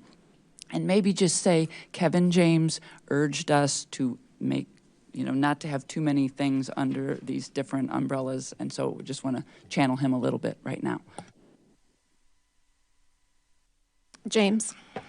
Yeah, I just want to speak a little bit to Mary Alice's question, because there are multiple paths to this that could involve residential, could involve restaurant or industry focused. So it's not just asking all the haulers that run through the city to start doing this. It could be like we do with UCycle with a contract. It could be self-delivery, or it could only be focused on high volume areas that could do it. But there are other paths. What's here does not say which one is going to be pursued. I know what Carol was talking about with regard to the interest that people provided a while ago, and said they weren't interested in the UCycle, the blue bucket, whatever kind of version of this that was proposed back then. But things have changed. People have become more conscious of this as it's evolved. Jan. Yeah, thank you. I have a couple points with this. I think, yes, we're trying to be mindful of not having too many things, but I do think it's warrants bringing to attention that Grace has been asking about this for years. And this isn't something that we spend a lot of time with that organized meeting, but I think it's a disservice to say it hasn't come up before. This is something that, the Sustainability Advisory Committee has been talking about. Certainly is something that I think Grace has worked really hard to try to get more attention to. So I think that's worth noting. I also think we have an incredible group that's the SAC, right? So as we're talking about, well, what could this look like? What would it, what would implementation mean? This is pretty broad. So support can mean a lot of things. Maybe support is saying, SAC, yeah, please look at this more. That's support, right? We're not saying we're going to implement a whole new program. We're not saying we're dedicating XYZ amount of money, but especially when we're always talking about how limited our resources are. There's unspent grant money. Why would we not use that opportunity to explore something that would be better for our community? So I'd be happy to support this. Would the word explore food waste composting be a better word? You want support? Okay. All right. May I say, I need to respond to something, please, of the survey about composting. I'm very familiar with that survey a few years ago. It's already been taken into consideration. Also, other points about a plastic bag ban versus fee, that's also been considered. Again, we've got recommendations from the SAC. That exact survey is why we aren't doing residential pickup. We're starting with pre-consumer bulk food waste. I'm pretty sure that we did talk about this when we were off-site. I remember Charisse fortunately asking questions, and I had the opportunity to explain a little bit about compost. And we did talk about it while Scott was there, and he didn't have the opportunity to speak up. We ran out of time, and we ran out of ABC numbers. So I think this was brought up, and that survey is not something holding this up by any means. Okay, we need to move along and try to get some resolution here. So if we can go back up to strategy 3.1, item 4. Is this an addition from last week? Add 1 additional FTE arbor technician and vehicle for adequate tree maintenance to maintain current urban canopy status and decrease vacant tree sites. Is there consensus that you want to add that? Thumbs up or down? Thumbs up. All right. Strategy 3.3. You eliminated the sustainable infrastructure language that was there. Do you want to put that back in? Thumbs up? Thumbs Who down? eliminated it? Well, it's not here anymore. Well, That was just a recommendation. We yeah. did not eliminate it. Okay, it's there. All right. There was the slight wording change from SAC recommendation, but it's the same general idea. I'm not sure which ones. For everyone's assistance, clarify whose version are we looking at on the screen right here? Is this the official one? Okay. The PowerPoint is the official one. The Okay. Word document has 2 sections. I believe it's Grace put the SAC wording on the top, and the bottom half is her wording. Sorry, the top one's just a markup. Can you go back to the SAC one's official different. version so we're all we're working from the same thing? Okay. Let's go down to strategy 3. I don't think strategy 3.2 had any changes. 3.3. What do we need to add to that? Support food scrap recycling. Okay, what was the exact language on that again? Support food waste composting at Urbana LRC. Okay, and then the number 3 is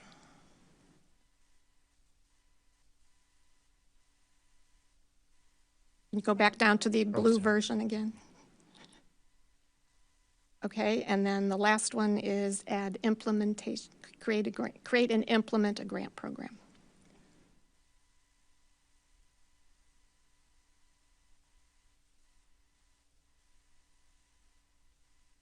And on C, create and implement the grant program. Are you consensus for that language? Thumbs up? All right.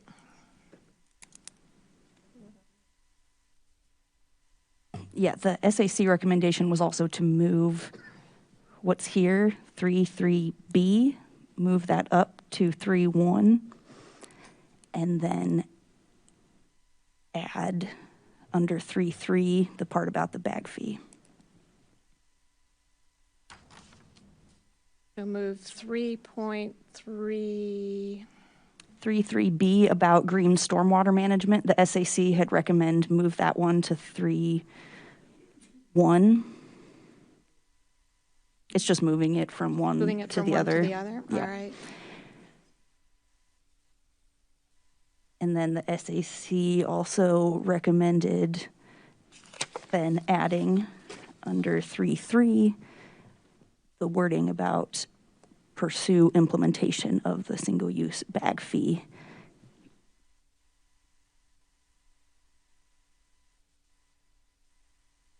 Bag tax. The wording from the SAC that Will can copy over if he wants it from them is pursue the implementation of a single-use bag fee as recommended by the Sustainability Advisory Commission's resolution number 2023-02-011R. Does that give you enough flexibility based on what we heard tonight? I see a head shake over here, Mary Alice. No, I think that there's there's really two things here. One, can we reduce the number of plastic bags that are going into the system? That's kind of the purpose, right? We're going to charge you. But then there's the other one, which is, can we make any money off of it? And I think the first one's more important than the second one. It's more important to reduce the plastic than it is for us to make money off of it. And if that is the case, then do we go with the route of just banning plastic bags? So that's why I think that there's still some discussion in terms of where to go with that.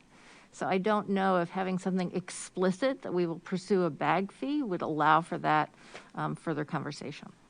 How about pursue the reduction of single-use plastic bags in the city of Urbana? However road you choose to get there. Thumbs up. Okay.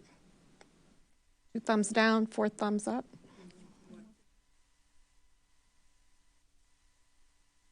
Just to avoid having a conversation, I think it's worth noting, I feel like we have these incredible boards and commissions. There's a specific recommendation. I'm inclined to support that recommendation.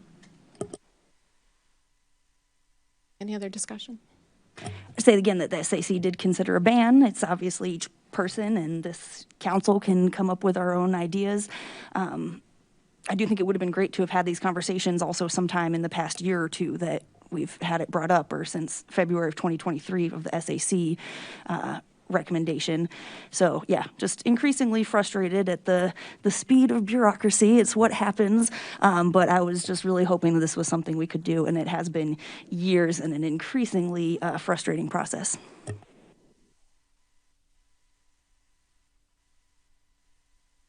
What's the will of the council at this point?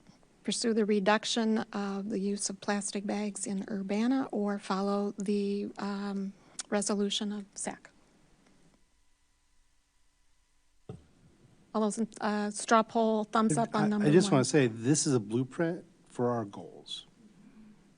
I like the simpler language, and I believe that in when we're working on actually solving the problem, that the bag fee is the likely answer that we're going to end up with.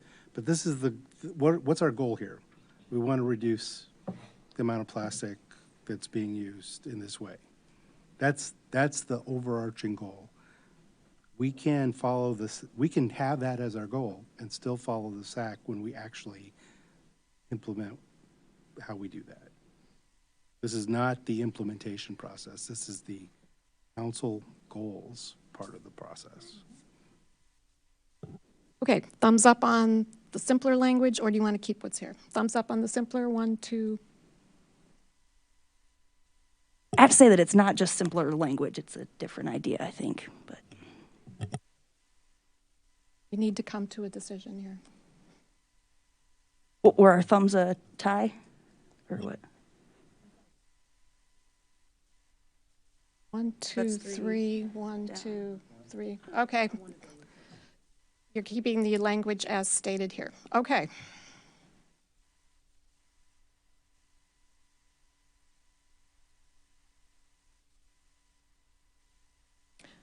Anything else?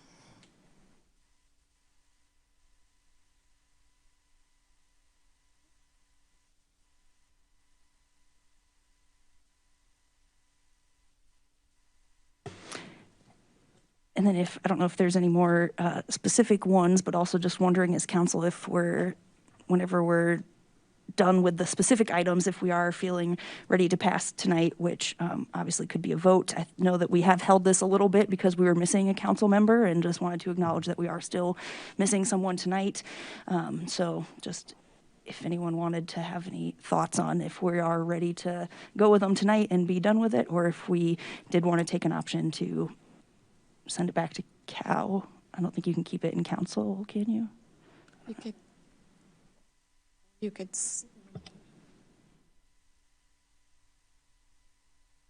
send it back to committee and then on to council again? Or, I appreciate the sentiment, but Sharice was able to participate in the discussion. So okay.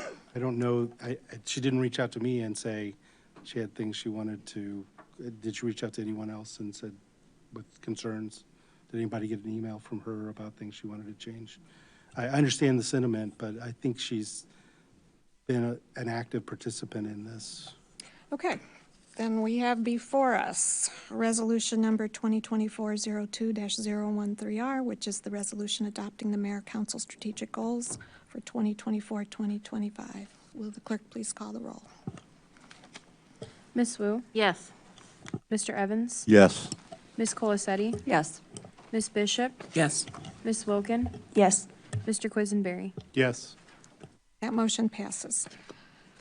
Last items of business are two appointments to appointments. The first is the appointment of Darius White to the Urbana. Is that the second one? Oh, sorry. First one is the appointment of Bill Rose as the Boneyard Creek Commissioner for a term ending June 30th, 2027. Bill's a 39-year resident of Urbana. He's been an Illinois registered architect since 1987. He retired from the U of I, where he held a position of research architect. He previously served on the Property Maintenance Code Board of Appeals and the Historic Preservation Commission. He currently serves on the Plan Commission. His interest in serving as the Boneyard Creek Commissioner is sparked by a long-held intrigue at the potential of the Boneyard Creek water feature for Urbana residents and in following through on the initiatives already begun to beautify and enliven the site. The qualifications I bring to the application include planning education as part of my degree in architecture practice, professional work as a U of I researcher at the Building Research Council, where the focus of his work was on water management. He authored the book Water in Buildings, and he considers himself very qualified to review plans and evidence and to apply these skills in arguing for public good. And then the other appointment is the appointment of Darius White to the Urbana Free Library Board, and the term would actually end June 30th, 2026. He's filling out the term of a person who stepped down from the board. So the term ends June 30th, 2026. He's a 6-year resident of Urbana. He's the Community and Experience Manager at Dick's House of Sport. His job responsibilities encompass a wide range of tasks, from hiring and developing effective community teams to managing budgets and ensuring overall store contribution. He's the Diversity, Equity, Inclusion head coach at Dick's, and he's committed to promoting a culture of inclusivity within the organization. He has served on various boards and commissions, including the Eastern Illinois University Alumni Board, the Urbana Park District Advisory Board. He holds an MBA, Essential Certification from the U of I, Urbana-Champaign, and a Bachelor of Science in Human Services and Community Leadership from Eastern. He says he's, quote, interested in joining the Urbana Free Library Board of Trustees because he's passionate about promoting lifelong learning in the community. He believes that libraries play a vital role in providing access to information, resources, and educational opportunities for individuals of all ages and backgrounds.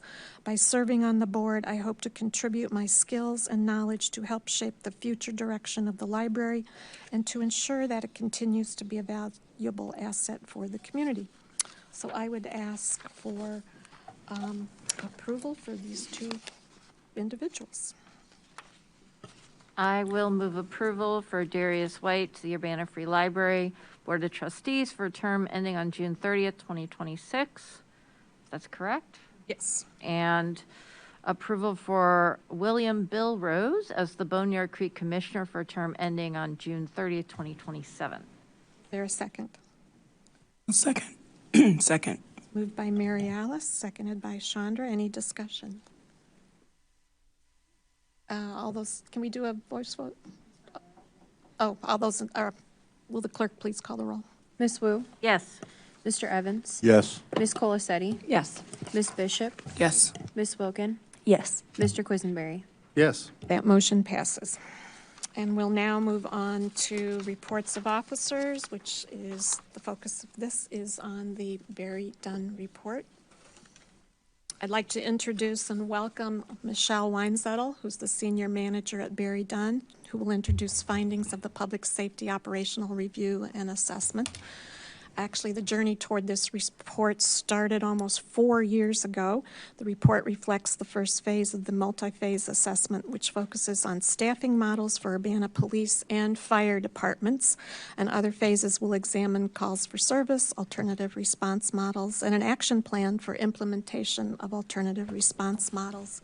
I just wanted to say, like many communities around the country, 2020 marked a turning point for us here in Urbana.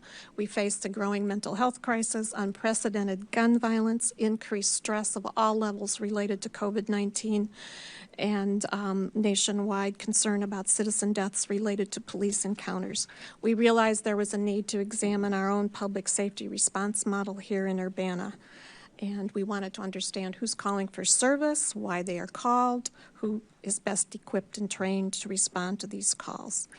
We haven't taken a lot of steps since the 2020 killing of George Floyd. We adopted the 10 shared principles that was led by NAACP President Minnie Pearson with community members and the Illinois Association of Police Chiefs. We rewrote the UPD's use of force policy with the NAACP, the ACLU, community members, and our departments. We passed a structural resolution to end racism in Urbana. We had active bystandership for law enforcement training, ABLE training. We had extra de-escalation training. We piloted a crisis co-responder team with a partnership between Rosecrans and utilizing our own police officer who also holds a master's in social work for follow-up response. And in early 2023, we initiated the comprehensive public safety review that we're going to hear about tonight. I wanted to thank the 2 city council members, Chandra Bishop, Jaya Colasetti, who served on the committee that helped interview and selected BerryDunn as the firm. I want to thank all the city leadership in all departments, city employees, members of the community who provided input. This is the beginning of a long process that will transform our public safety response model. And Michelle will present findings tonight. We'll be happy to answer council members' questions. And again, this public discussion tonight is going to be the first of several. So this is the introduction, and it's the beginning. Thank you, Michelle. Good evening, Mayor and Council. And also I just want to echo the fact that a number of you have said and thanked the people who came and provided comment, and that's great. It's nice when people actually read your work. So I appreciate the fact that folks have done that and that people are very keenly interested, and rightly so, in the process and what's occurring. I believe that I will end up covering a lot of the questions that came up from folks that brought them forward. If not, I did make a few notes off to the side, and if I get to the end and I haven't covered those, I'll make sure that I circle back. And of course, I'm happy to answer questions also. I will just say that what you're going to see, I think everybody's aware, this is a lengthy report. It takes a long time to read. It takes longer to write, which some of you can appreciate. What you're going to see is a very brief overview covering kind of typical high points of a process like this that we like to call out. And as I go through that, I'll certainly, again, if you have questions or any questions, I'm happy to answer for you. Just real quickly, we're going to do through an agenda here. We'll talk a little bit about what we're doing, talk about the scope of the project. We will address the methodology for the review of both police and fire. We'll go into some key recommendations, and then, of course, at the end, as we've talked about, there will be an opportunity for questions. So when we think about the objectives of this project, and I do know that I saw the circulation or the little brief that was given out, I think at a meeting last night, summarizing certain points. Really, this project has 2 primary elements to it. The first is a staffing study looking at staffing needs and demands for the police and the fire departments specifically. Following that, it also includes the next kind of section of it is looking at alternative response models and what that looks like. You can see in the slide here kind of the high level points that are listed in our work plan with the city, and one of those is an essential calls for service review, and I'll talk a little bit about that in a minute. But at any rate, the next piece really following after we go through the essential call for service review is to look at alternative response in a broader sense. We cover some of this in the report that's in front of you, but there will be obviously a deeper dive going into that going forward.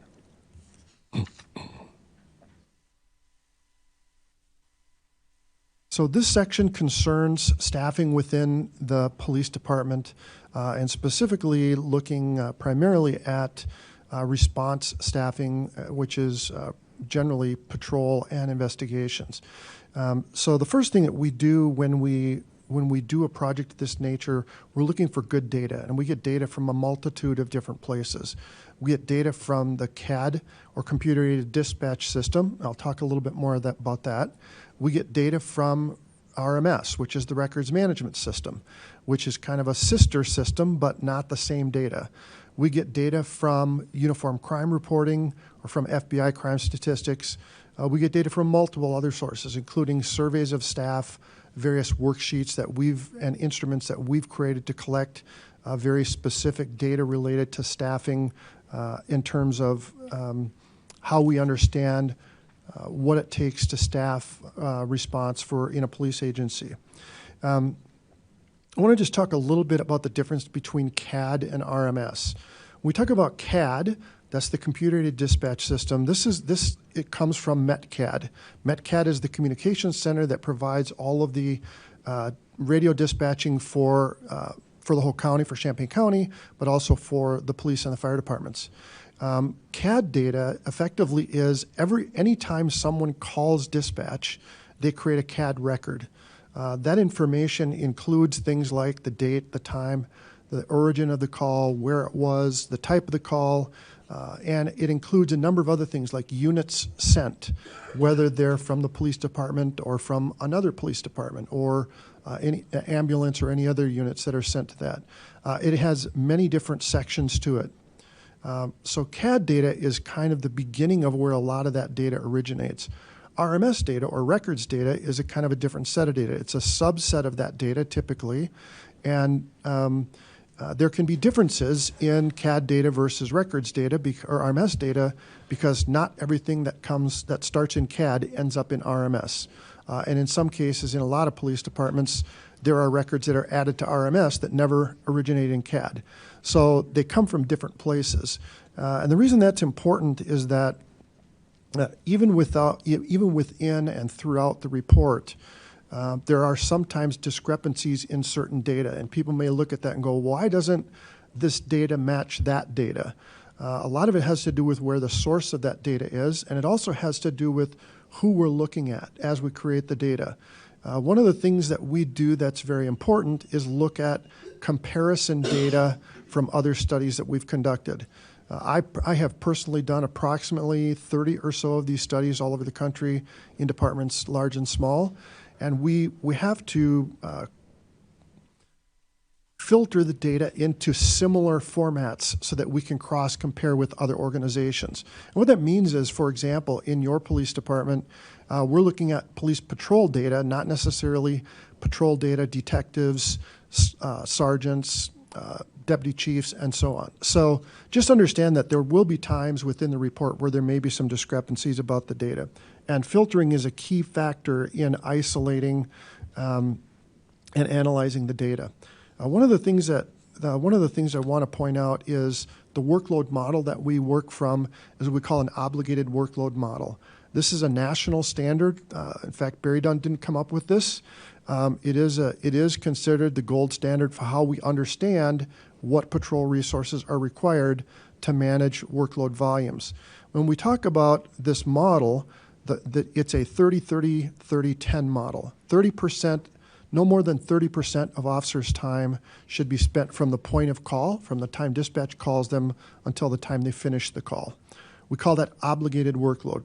They're obligated to do something because someone summoned them. They've got a duty or a responsibility that comes from being summoned to do that. The next 30% is what we call administrative workload, and those are things like filing reports, collecting evidence, bagging and tagging evidence, doing follow-up, emails, in-service training, a whole host of other things. And the third category is left over for officer discretion or uncommitted time. And we typically call that, we say it's 30, but effectively that's where the other 10% resides as well, with an understanding that the way that, and the nature of the way policing and public safety works, that 10% may be shifted on a daily basis into one of those other categories. The reason that's important is when we talk about obligated workload, this is workload that generates from the community. We're not talking about officer-initiated activity. So if we're talking about traffic stops or we're talking about other things that officers might initiate on their own, that's in a different bucket. And that data, although it's important and it is work, that's not the obligated workload that we're trying to understand. So also it's important to understand that within the construct of how we analyze data, we also separate the data effectively into 3.5 categories: criminal, service, and traffic. And it's important, there's a distinction that's important when we look at traffic data. When we're looking at traffic data from the community, that's not traffic stops. We say traffic data, we're talking about somebody who called in a roadway hazard or a stop sign that was down or something along those lines. When we say traffic in the construct of community-initiated data, we're talking about somebody reporting a traffic condition. They might even be reporting a reckless driver. Traffic, when we talk about officer-initiated, is more about traffic stops or other things that they might do related to traffic. So just a couple of key distinctions there. It is important also to understand that we categorize certain things as criminal, which may or may not be reported through, like the FBI, as criminal incidents. Effectively, anything where someone could be charged, we consider that a criminal incident. So even if that's an ordinance violation. So some of those numbers look a little bit differently, but again, that's a cross comparison piece, and it's something that we do consistently in our work. What you see here is an excerpt of data within the CAD system. What the original CAD data set had somewhere around, I think, 90-some thousand lines of data. We discovered that there were a lot of duplicates in that data coming out of the CAD system, and we had to remove those. And I want to just talk a little bit about what it took to get the CAD data. We worked for several months trying to get CAD data from MetCAD. One of the challenges is MetCAD doesn't typically pull this kind of data. They really don't have a methodology for pulling this data, and quite frankly, surprisingly, neither do the vendors. We oftentimes work with even third parties to extract data from data systems to get the kind of response data that we're looking for coming out of CAD. This was a I will thank Deputy Chief Searles for during that period the many efforts were made to try to get the CAD data. Ultimately, after several months, they said, well, how about this? And apparently they had a preset inquiry that someone else had created some time ago, and they were able to extract a certain amount of CAD data. Again, at this point, MetCAD lacks the ability to pull CAD data in the most appropriate way, and so that is one of the things going forward that's going to be really important, is to make sure that functionality becomes available as you're going to want to pull this CAD data with some regularity to continue to monitor things. Regardless, we took the CAD data and we looked at what the data was, and we started to filter the data out into different categories. And what you see here, originally there were about 32,000 hours of data in total in the data set. Approximately 25,000 of those hours related to community-initiated activity. However, some of that data is non-call for service data. And what we mean by that is if somebody, dispatch puts out an extra patrol request, for example, that's not a specific obligated workload piece, even though it shows up in CAD as consuming time. Sometimes there's information to officers. Follow-up is not considered obligated workload, even though sometimes that shows up in CAD. So part of our process, we strip out non-call for service data. And what you see here is an adjusted data total in the blue bar on the bottom of about 19,762 hours, which is, that's your obligated workload effectively that your patrol officers are responding to within this particular year.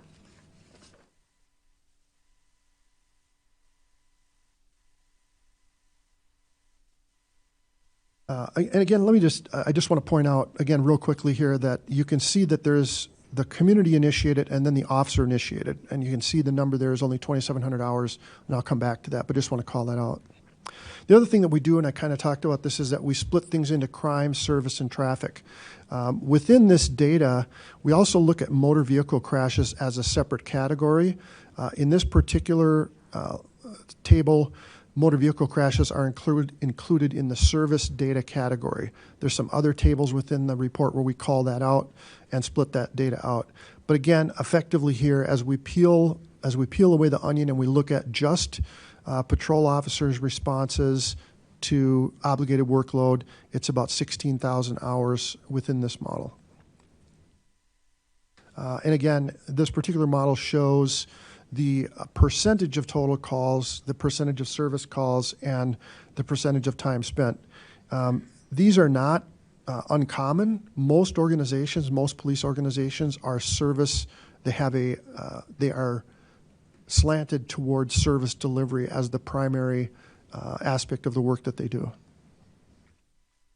One of the things that's important is that we oftentimes think about, when we think about staffing, we think about staffing from 2,080 hours because that's what everyone gets paid. The reality is, for police officers, what we really want to know is how many hours were you able to dedicate to actually driving a squad car on an annual basis. And the first thing that we do is we look at unit availability, and we asked the city to provide us with the average amount of leave time for people in patrol. So what you see here is, if you look at this total for Urbana patrol officers, on average across all of those active police officers, they averaged about 1,719 hours of available time, which compares to about 1,697 hours from multiple other studies. In other words, Urbana is very, very similar to the other outputs that we've seen in other organizations. Again, the importance here is to recognize that we're not starting with a baseline of 2,080 hours. We're starting with a baseline for you of 1,719 hours. So that 30% that we talked about is not 30% of 2,080, it's 30% of 1,720.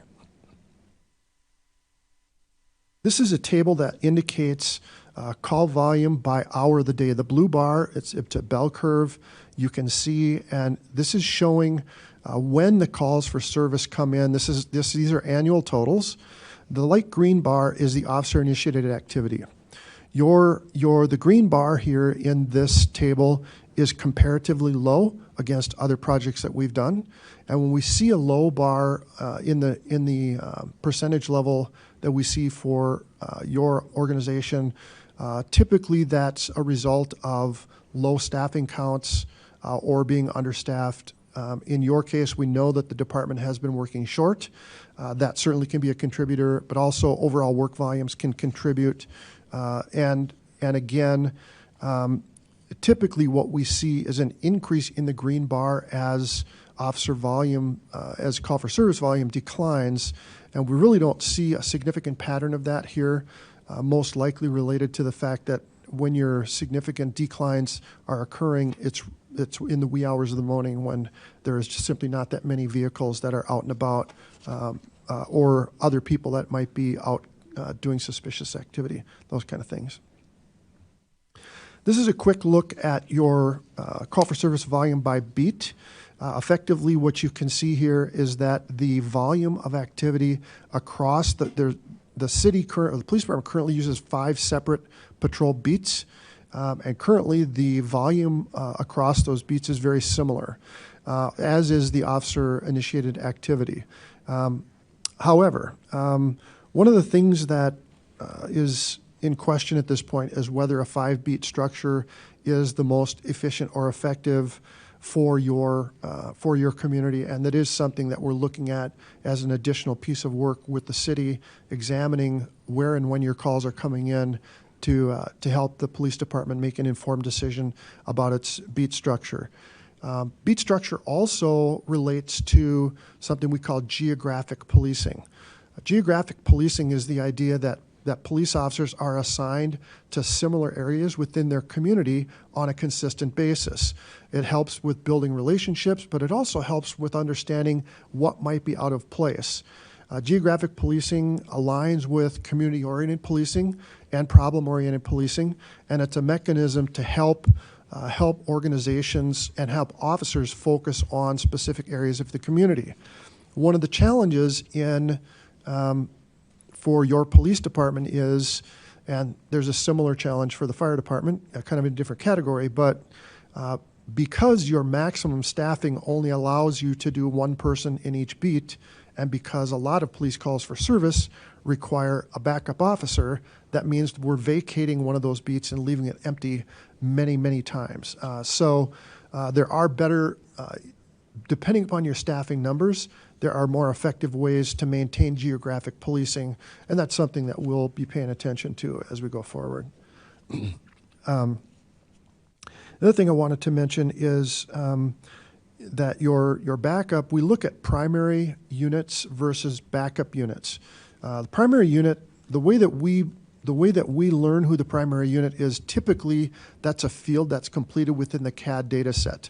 So when we get that from dispatch, they will say this was the primary unit assigned to this car or to this call.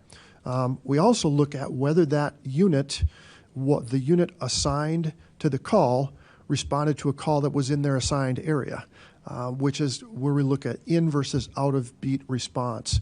And again, there's a high volume of out of beat response for the very reasons that we talked about.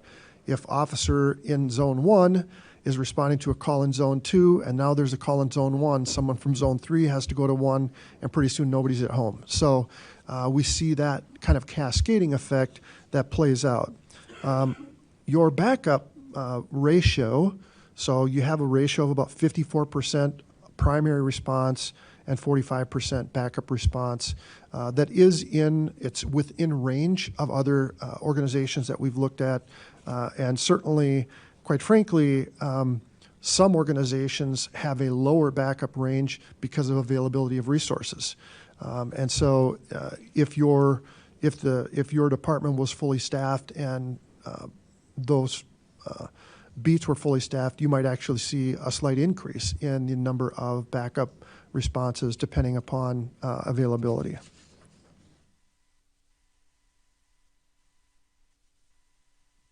This is a really important table because it reflects the number of staff that are required, but it's by section of the day. And this is really important. If you look in this table at the very top, you have a window from 7 a.m. to 11 a.m. And we can see that based on the annual volume, this would require 3 officers strictly based on workload volume. That is, if we take all the numbers and we divide versus how many hours are available, it would suggest that you need 3 officers during that period. However, from 11 a.m. to 11 p.m., you need 10. Again, this is where if you remember the bell curve that I showed you before, this is where all that volume is occurring. And I think it's around 64%, give or take, that's occurring during that window. Again, then we get into the overnight from 23 to 07 or from 11 p.m. to 7 a.m. And again, that number is 4. From a staffing perspective, from a maintaining public safety, having enough staff on duty to manage the geography of the community, the volume that comes in to provide for officer safety and backup, and even to have enough people around when other officers are tied up at the jail or whatever. We can't look exclusively at the 3 number from 7 in the morning to 11 a.m. or overnight at the 4 number. Based on overlaps, there's a way to move those numbers, and ultimately the number that, and again, some of those can be moved around, but regardless, it results in a need for 17 shifts on a total basis across the day. We have a shift relief factor, and what that means is how many people does it take to staff one shift every day of the year. Because of your 1,719 hours that are available, if we look at your shift duration, we do the math, you need 2.55 officers to cover one shift 365 days per year. So if we take 17 officers or 17 responders and we multiply that times 2.55, gives us 43.35. We have not figured out how to make a 0.35 officer yet, so we round that up to 44. So that's the number that's reflected in our recommendations. Again, the importance here is recognizing that it's not, all volume does not occur equally across the day. And you need to have enough people on during that midsection, that 64% section of volume, to manage the workload. And by staggering the shifts in some fashion, you can accomplish that and also supplement overnight and day shift staffing as well. I want to just mention that one of the things that we've talked about is this number that you see here is the 44 is the addition of 13 personnel. There's been some different comments that were made a little bit earlier, and I want to clarify a couple of things. We're recommending 7 sworn police positions, so 7 sworn officers. The CSRs, or the community service responders, their name is used there's a number of different variations out there, but these are non-sworn. They're not police officers. They're non-sworn. They don't go through the police academy. It's not the same type of structure. This is a common response type that's used throughout the country, and the 6 CSRs that BerryDunn is recommending within this report are in part to support alternative response. It's also important to understand that alternative response is also an internal factor. It's aligning the right response with the right problem. We want to align the right resource with the right problem. It's commonplace in the work that BerryDunn does that we look at the work that's being done within the police department and we analyze, do we need to send a sworn officer to go to this activity at a cost of X when we could send someone else to manage this activity at a much reduced cost. So as we think about alternative response, there are some internal types of things that go along with that. One is redirection of resources or of call for service types to internal personnel, again, which may be less expensive than hiring sworn officers. There's also online reporting, telephonic reporting. The other pieces of alternative response also circulate mostly from the sources that kind of are going around in the country right now, mostly from the mental health side, from the crisis response side. And certainly the police department already has a presence in that. And there's additional conversation to be had about what that looks like going forward. But I just want to clarify that we're talking about the CSRs at this point. This is to manage certain volume that would not necessarily require a police officer. For example, blocking an intersection during a motor vehicle crash, or waiting for a tow to arrive, or other minor things that don't require a licensed officer to be there, but certainly still require emergency equipment and certain expertise. So again, the recommendation from BerryDunn is particularly in this case, it's a question of balancing your workloads against your capacity. And effectively what we're saying is that your capacity is not sufficient based on your workloads. However, you don't necessarily need to solve that simply by adding police officers to that equation.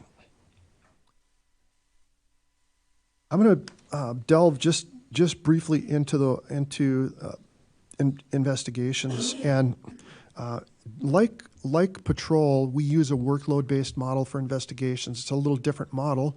We look at the types of cases. We look at how many cases are being managed. We look at the amount of time that they have available to manage different cases. There is no, contrary to the patrol model that I talked about and that being a national standard, there is no national standard for investigation deployments. I can tell you, however, that I was a person who authored a national study, a national survey that went out to police investigators and supervisors a handful of years ago. To my knowledge, it's the one and only of its kind that sought and looked at workloads and caseloads from investigators across the country. We received 1,000 responses to that survey, which for those of you that work in the survey world, that's a big number, especially within the subsection of policing. The reason I tell you that is it provided us with some things we sort of knew, but were validated by the data that was returned. In your case, we have a certain number of detectives, and they have an annual number of cases. What we're seeing here is 2-year average data, and this is showing that an average number of cases per detective of 3 per month. Typically, depending upon investigation case type, for homicide investigations, for example, 3 to 5 cases would be common. In other cases, for property crimes, that number might be closer to 15 or 20. But commonly, we see on average somewhere between 12 to 15 cases is a typical caseload for investigators. It's a little more complicated in Urbana because you have had some more significant crimes, that shootings and so forth, that require a certain amount of investigative effort, which then reduces the ability of them to spend time on other types of offenses.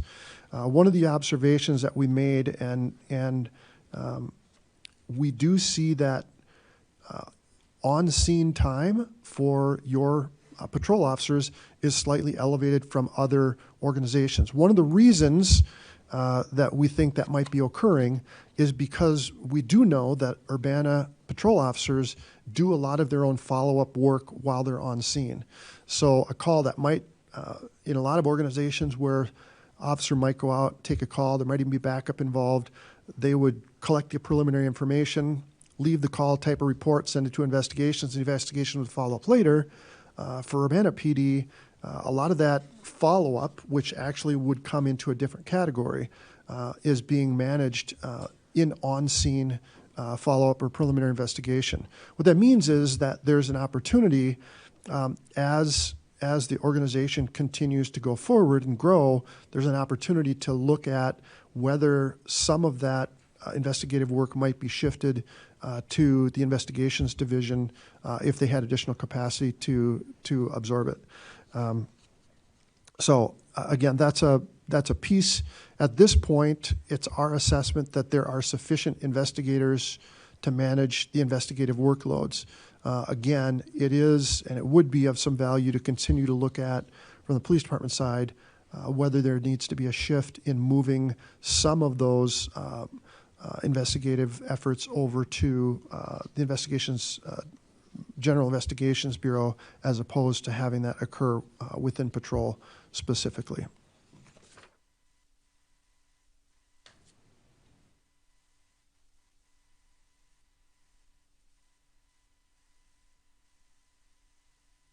I wanted to mention just a couple things on some notes I took. There was a comment made about the number of officers in patrol. The number of officers allocated to patrol includes supervisors, which are not primary call for service responders. In other words, they're not the ones that are picking up the radio and going. That number is actually 31. If you include the canine officer, it's not 47, even though that is the total number allocated to patrol. So when we talk about 44 as a number allocated to patrol, that's allocated to primary call for service response. I know there was a number of questions around technology, and I want to clarify a couple of things on that. One of the things we look at is field technology. What technologies does the police department have in the squad cars to be most efficient and effective in executing their work? The worksheet, the survey that someone mentioned, has to do with that specifically, looking at what are the technologies that patrol officers are using in the field, and are they using the technology in the best way that is most efficient for the work they're doing. And so that's one piece of it. Looking at other technology, and data sharing and other things that were brought up, and even automated license plate readers, some of those other things. That's an entirely different conversation that circulates around various crime fighting efforts. Again, our focus was primarily on the looking at the field technology aspects, and then, of course, looking at certain operational aspects. And along those lines, I want to add just real quickly, and I didn't say this at the beginning, this project is somewhat finite and structured in terms of at least the staffing study portion. It's a staffing study, not a full operations and management study. BerryDunn does full operations and management studies, which include other points of inquiry that were not included in this because of the way that the work was structured. Again, the main portion of this report has to do with understanding, do we have the right number of resources against the workloads and demands that are being placed on us? Because of that work, we had to look at certain operational pieces to help inform the staffing and obligated workload numbers. But I just want to be clear that there are some pieces of operations that we did not look in, and one of them is a broad technology review of all the different technologies the police department does, for example, or has at its disposal. The other thing that I wanted to mention, it relates to the idea that available time for officers equals traffic stops. That's certainly one thing they could do at that time.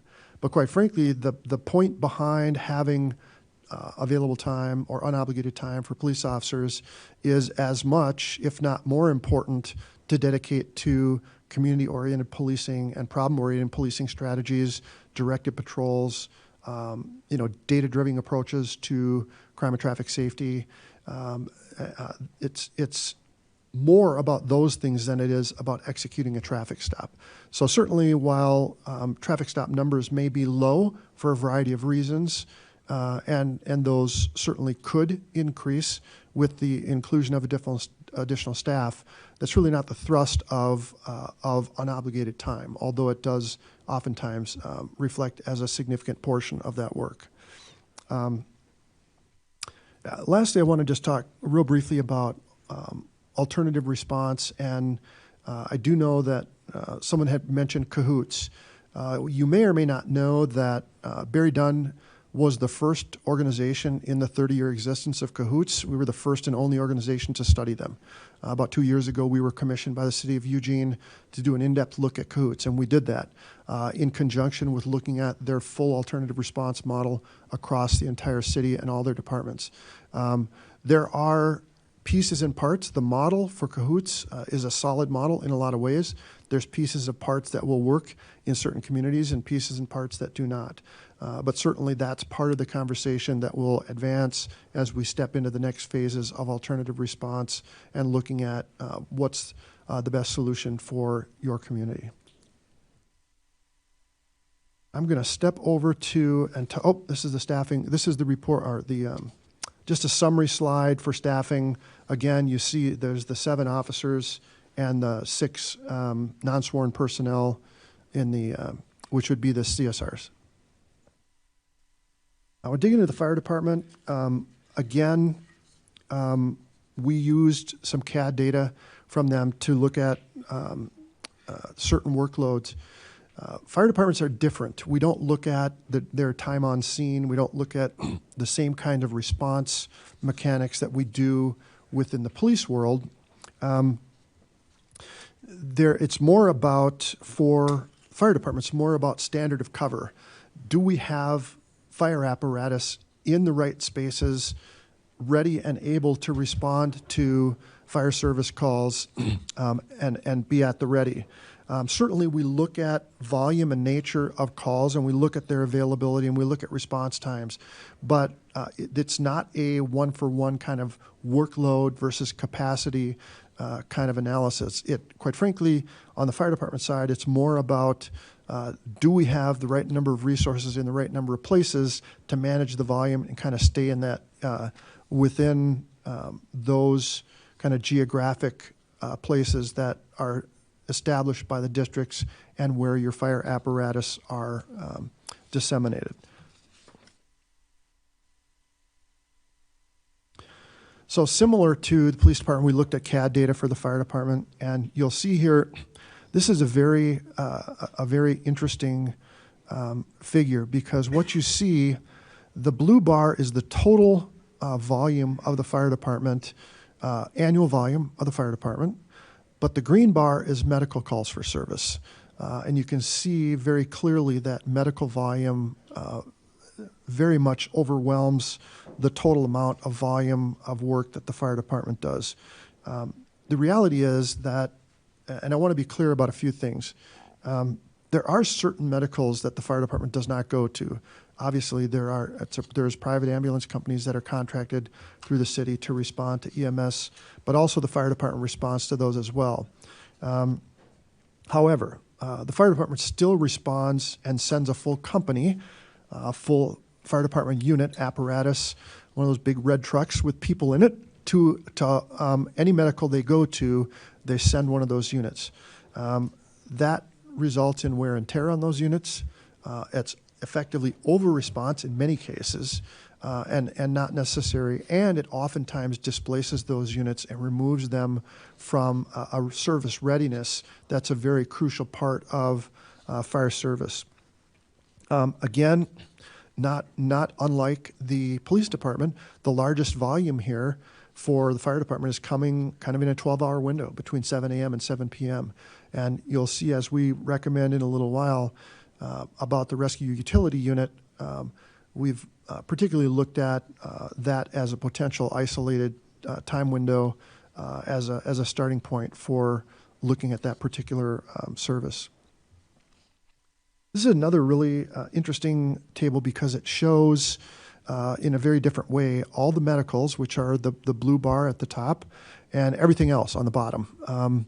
And you can see that there's a very small number comparatively, and even as we split out those types of volume, you can see that those numbers are very low comparatively.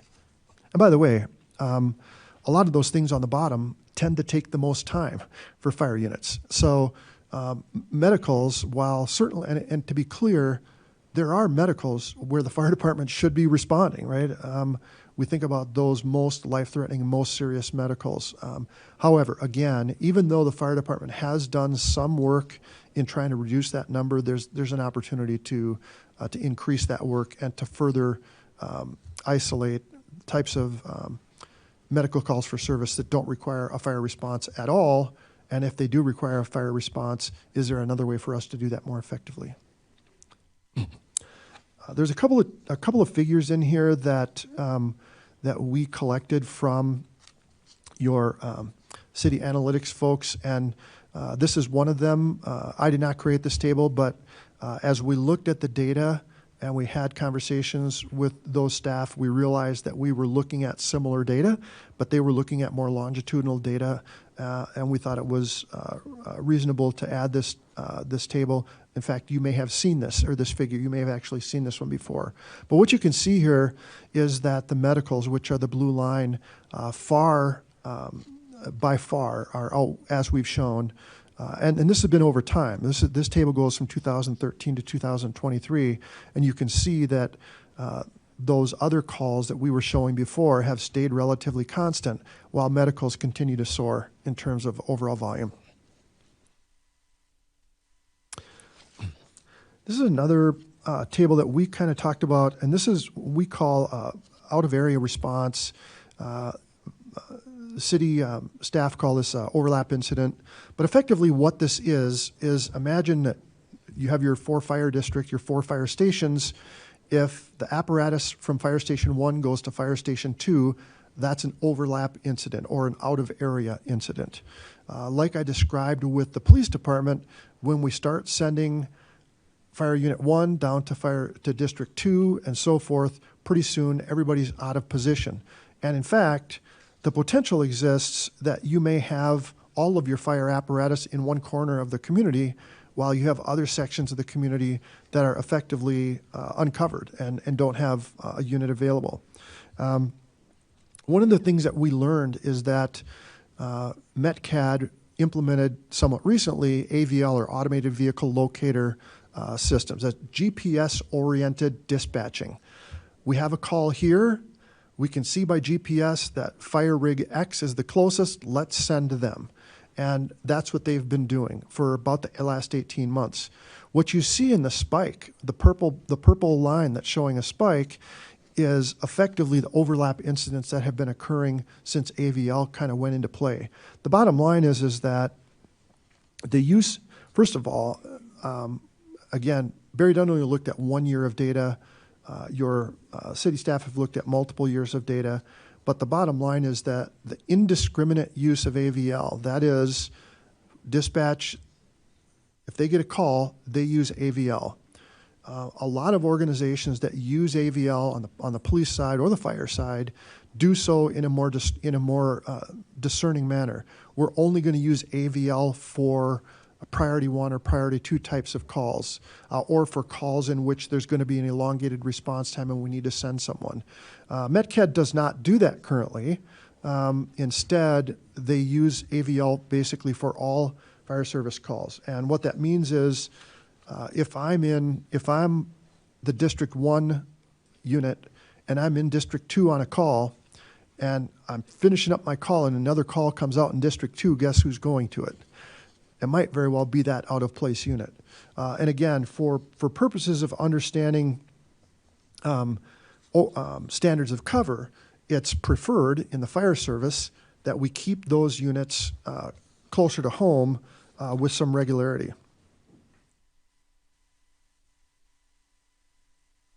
One of the reasons that that's important is the Insurance Services Office does they do an analysis of your fire department's readiness to manage fire incidents within your community. And their ratings ultimately affect homeowners' rates for everyone in your community. They have a very detailed system for doing so. This is an excerpt from a long report. But what's important here is that the number of engine companies in line 513, you got all the maximum points on that. The credit for deployment analysis was a little bit low, and also the company personnel was a little bit low. The company personnel has to do with how many people are on each fire truck, and there are national standards for that. They're not etched in stone. Not everyone necessarily subscribes to those. They come out of the National Fire Prevention Association, but they are looked at as a bit of a litmus test for understanding how many staff should be dedicated to a particular fire apparatus for operation, and how many fire personnel you need to manage a full-scale fire event. And by the way, there's a copy of this standard in the appendix of the report if you haven't already seen that. But again, the lowest reduction in this particular model has to do with line 571. You can see that there's, out of 15 points, they only rated a 9.61. Ultimately, this is the final point, and you can see that generally where the city lost its most points has to do with that prior slide, the fire department piece, and you're about 7.95 points low in that particular area, most of which is a result of your fire department staffing and what those numbers look like. I mentioned the rescue utility unit before. Again, to put this into context, presently you're sending large fire trucks to go to some relatively minor circumstances or cases that really don't require us sending 3 or 4 qualified firefighters to go to a specific circumstance. A lot of organizations use something similar to what we've recommended. They call it different things in other places.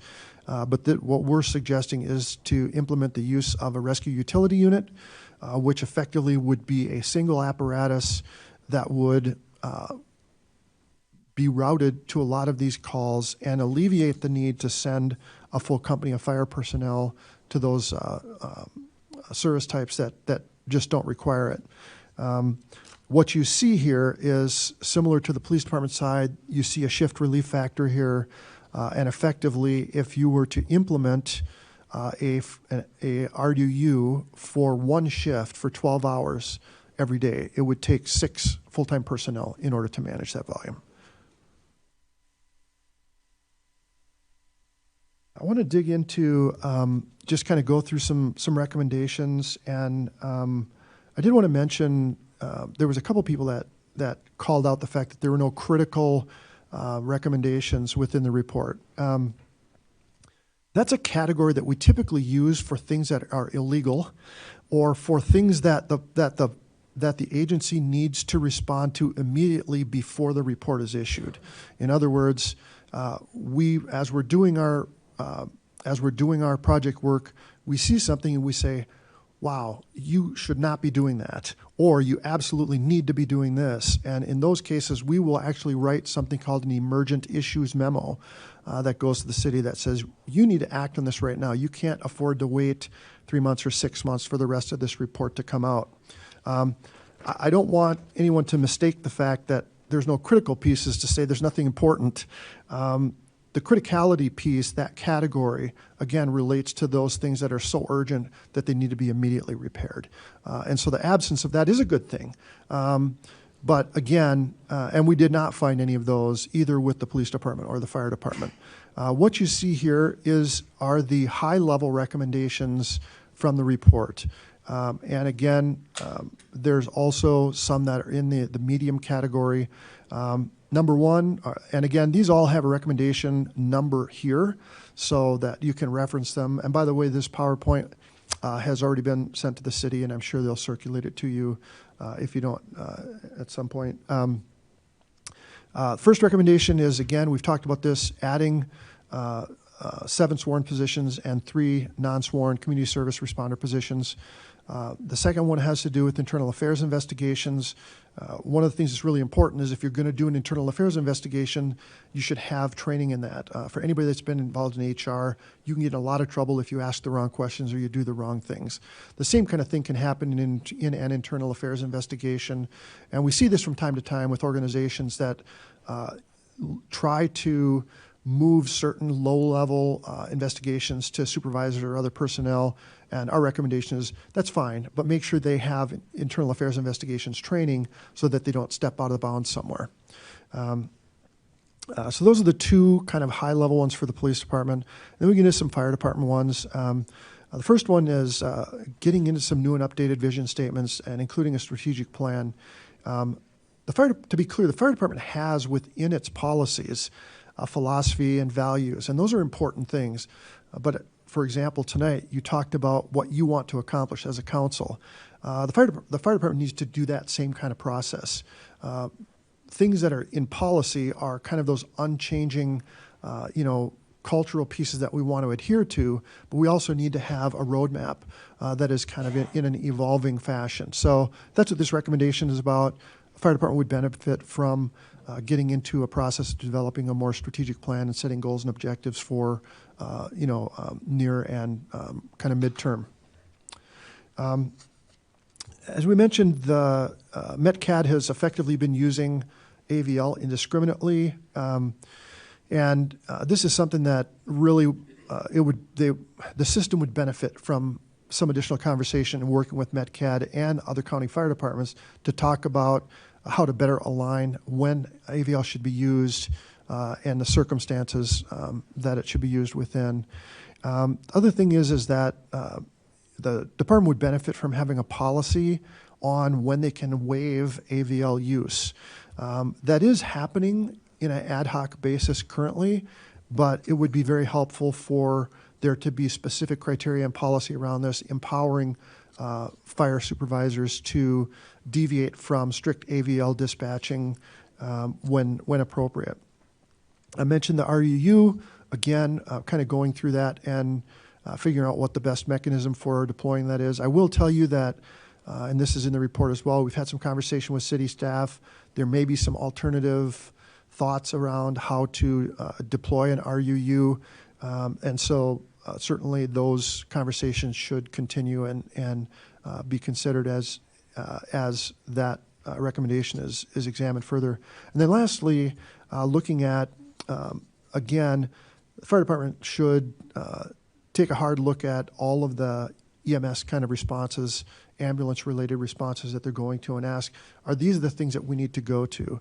And keep in mind that there are dispatch uses certain protocols for when fire is sent to different things. Some of those can be modified. It's hard to do that unless everybody agrees across the county. But there are opportunities for the fire department to set their own policies and protocols on those as well. And with that, talk a little bit about next steps here. Obviously, we have finalized the essential call for service piece, and I mentioned I would talk about that before. What this looks like is looking at all the different call for service types that the police department goes to and whittling those down to look at which of these might be divertible in some fashion.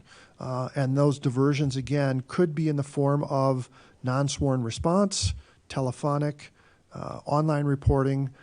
It could be additional resources that we haven't considered. It could be external resources. It could be a number of different processes. What's going to come out first is a description of that data along with some research that BerryDunn has done on alternative models that are out there. And we have, again, looked at that again and updated that. That will be the next piece. Following that, then, is the conversation about, let's talk about how we build an alternative response plan, and what does this look like now going forward? Who do we bring into those conversations? How do we hold those conversations? And how do we construct and consider what those other response types might, or what those other resources might look like, whether they're existing resources or resources that we may want to consider. For example, you already have the mental health response detective within the police department and in a co-response model. There may be an opportunity to expand that or to do some different things with that. We'll have those conversations. And then ultimately, we will develop that into a written document and provide some dollars around what it looks like to do those pieces. And ultimately then, once we'll also put into some structure an implementation strategy for you once there's an acceptance of that plan. So that's a lot of talking. I'm done. I will just leave this up in the event that somebody wants me to go back to a different slide, but otherwise I'm going to stop talking and I'll take any questions. There probably aren't any, but You're gonna have to keep talking, I think. I know you have lots of questions. We'll get right to them. I just wanted to publicly highlight, this is such a data-dense report, almost 300 pages, and it's just remarkable. And there's some people here who just went to extraordinary efforts to get you the data that you needed to look at. And Deputy Chief Rich Searles was just heroic efforts to work with RMS and CAD and MedCAD under the leadership of Chief Boone, Chief Dade and his team, and Tarek out there in the audience. Tarek is the data analyst magician who just, he's extremely great efforts there. And Carol Mitten in reviewing this report with a fine-tooth comb. So it's been a citywide effort, and I just want to thank everybody. I want to, as long as you're saying that, I do want to say that, we go through these processes a lot of times, and we get very little feedback from clients on the front end, and that was not the case here, which is a good thing. And you know who you are, who I'm talking about. But there was a very thorough and robust feedback and questions about this report as we went through. And again, this did not occur in a vacuum. This happened over and throughout the course of the report. So this did undergo substantial review and conversation and explanation to folks along the way, and clarification in some areas where we had to make sure we had represented things properly. So I really do thank them for that. Ultimately, this is a better product for it. And so, again, we appreciate that. Well, one thing we're not lacking in Urbana is feedback, so you'll be getting it. Okay, we'll start this way for James. Hi, thank you very much. That was a lot of talking, but it came with a lot of data, so it's very much appreciated. I have two quick things and two a little more substantial things. What I heard early on is that when you went through the data, the times that we ended up looking at, the totals, actually had duplicates that you removed and types of, I think you mentioned extra patrols that were removed. So what we're seeing here as totals are really distilled amounts. They're not, there's no fluff in them. That's correct. This is really, the stuff that's not workload has been pulled out. Okay. And then the other thing I just wanted to call out, because there was a question about it earlier, was the place where I saw the use of additional technology discussed. One of the things I saw in there was an encouragement to have a community discussion, have an advisory discussion about the implementation of any additional technology where the community can be a part of it to make sure it fits what we want to be able to do in Urbana. Is that yeah, I mean, I'll give you an example. We did some work in another community that was considering the use of flock cameras, if you've heard of them here. And certainly people in different areas have had conversations about whether they think they're appropriate or not. It's not our position to weigh in on that, but to say, is that, as an example, a tool you want to talk about? So as you, for the very reasons that were brought up, what is your community value, and what things do you want to have available? And so that conversation should really be a collaborative piece. I will tell you one of the tenets within the 21st Century Policing Task Force report that President Obama commissioned is a brief little piece in the middle about co-production policing. And if you haven't seen it, it might be worth searching the document for that. But effectively, it says that the police should be co-producing public safety with the community as opposed to doing things to or for them. And so BerryDunn takes a very collaborative approach to many, many, many pieces of public safety, and that means collaborating with the community in these kinds of conversations so that, again, there is transparency and the relevant data can be expressed and people can make informed decisions, including governing bodies. Okay, and it's a good thing you left this up, because I'd like you to roll it back to the display that had the average number of hours per year. I think there was a long, tall table that had that breakdown. Because I want to ask a question about a particular thing I saw in there. Is this on this one? Yeah, this is the one. Yeah. I noticed the comp used item, which was yeah, a lot of cities compared to the study average. Yeah, a lot of cities convert holidays into comp. Okay. And so it's not uncommon for us to see certain instead of it being you take that day off as a holiday, a lot of times they get converted into comp. The thing on the column on the left is us, and Yes. the column on the right is the comparison. Yes, that's correct. The norm list. So we have people who are using comp time in a much greater capacity than our peers. Yes, however, it has most likely has to do with how you structure your holiday time that's being taken off. Okay, I so was just comp time curious. typically, a lot of times, when we think of comp time, usually that means overtime converted into leave time. That's what I was wondering if yeah, it was about and- with like oversaturating people to cover shifts because we have missing. In your staff. case, I'm quite certain that that amount is primarily related to holidays. So people working on holidays getting comp time and No, taking it later? they get a holiday as leave time, right? Okay, and then last thing, I was particularly interested in the AVL conversation because first I had to look it up and understand what the heck it was. But in the area where you describe how MetCAD indiscriminately uses AVL. I think that's the term that you used. Is that limited to Urbana, covering Urbana, or did you see that that's also involving, we're proximate to, because we're not going to, they're not going to send. Not a mutual aid thing, right? No, they're not going to send an Urbana fire truck out of the fire service territory because they're closer. Now, they might for mutual aid. The right side of Wright Street, which divides the two cities, they're not going to say, oh, there's something on the left side of Wright Street, we're going to use the Urbana truck. Generally, that's not how AVL is used. You didn't see that? No. Okay. Well, honestly, that's one of the things I'm concerned about. I don't think that's the issue. And I will say, by the way, in the report we talk about this too.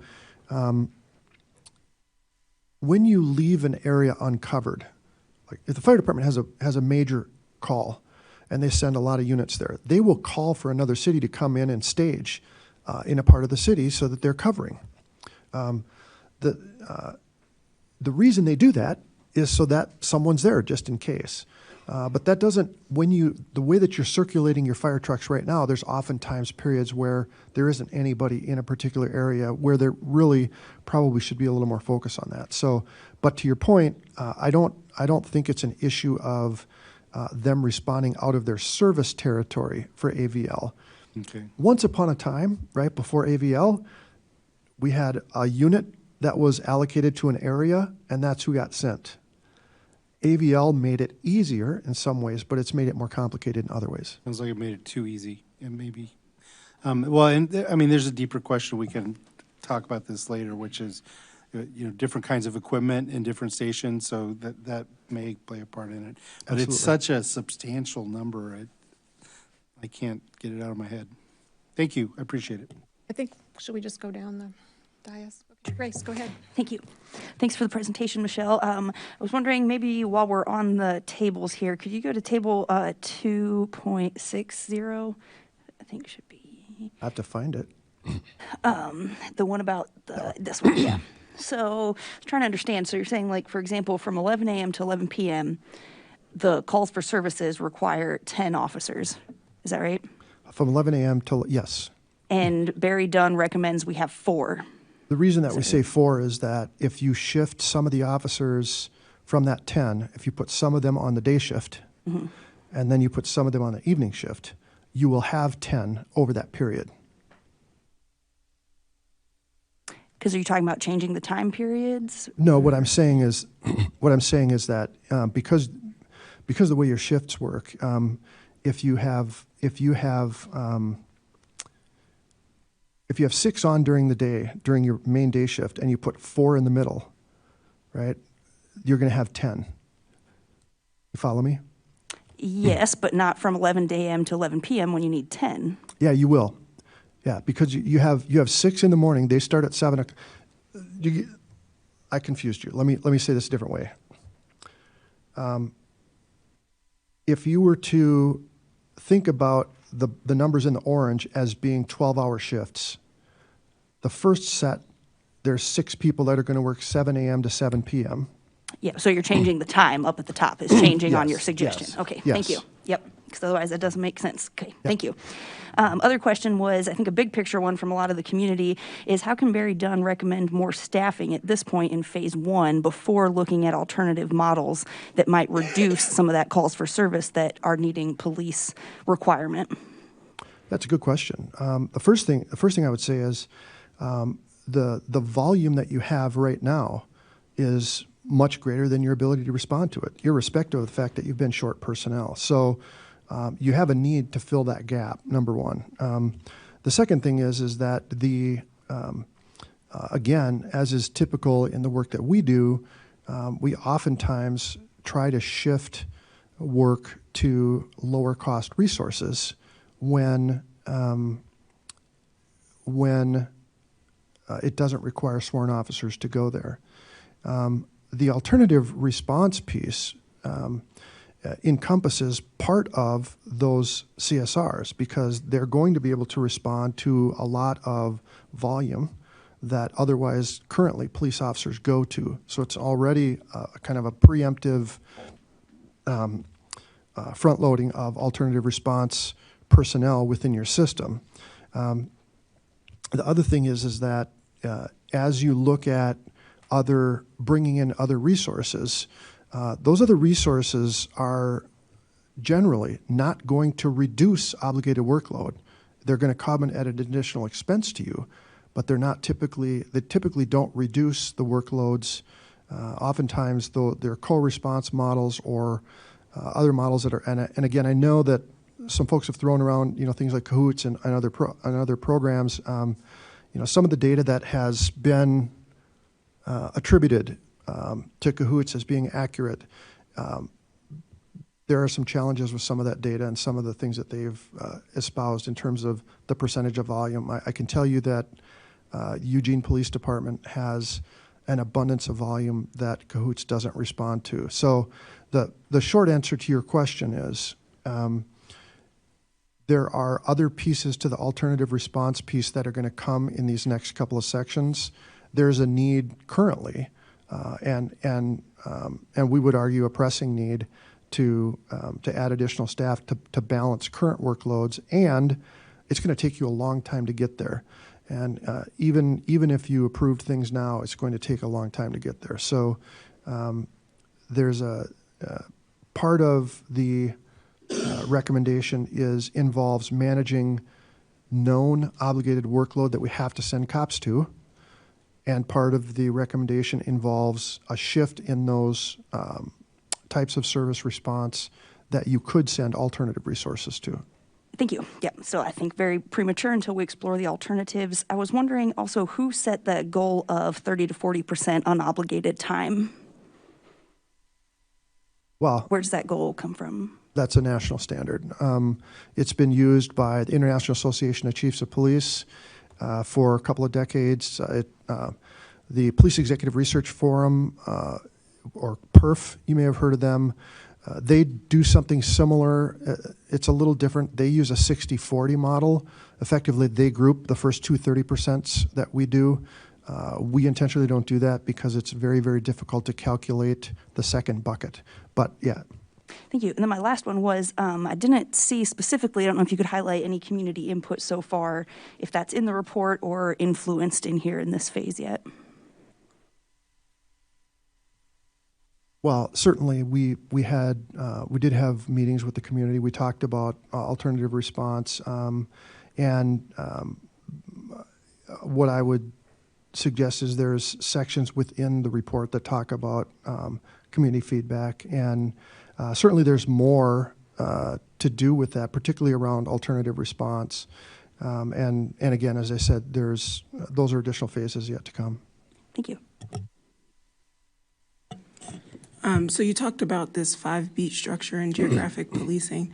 When you are talking about adding the more officers, are you adding more beats or adding more officers to beats, or is that up to internal operations? What is the recommendation?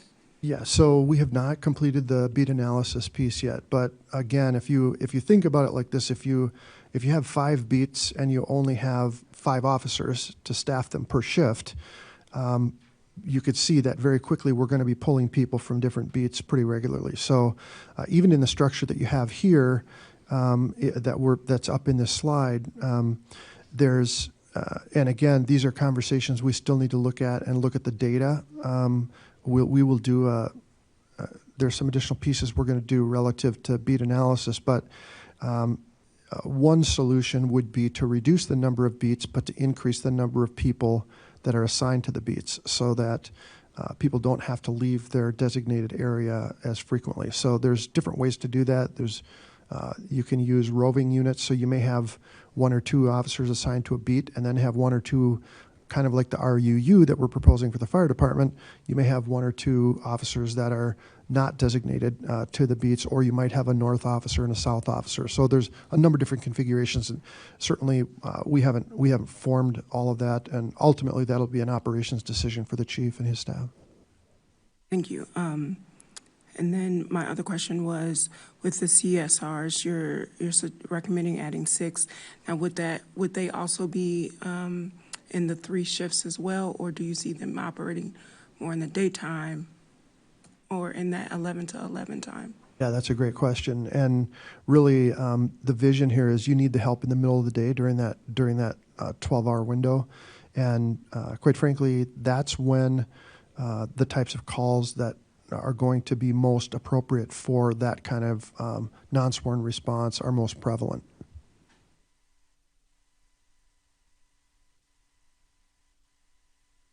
Yeah, thank you for this information. I know there's a lot to process. I think a lot of us are still taking it all in, but I appreciate the presentation. I have a feeling you'll be getting some follow-up questions from us for community feedback. I just want to go back to Grace's question to make sure I'm understanding correctly. So in terms of the staffing recommendations, you said it's based off of, current call volumes or the current volume. Is that, I guess, how are you factoring in the recommendations for moving some of those responsibilities away from sworn officers if you're looking at that current volume? I feel like that's still not super clear to me. So you have a fixed volume of work currently. Your fixed volume of work requires 44 personnel in patrol to manage. The shift is taking a portion of that volume away from sworn officers and allocating it to less expensive resources in the form of community service responders. So effectively, we're saying X is your volume and Y is your capacity, and you need 13 more personnel to balance those two. As you talk about, as the conversation progresses toward additional alternative response,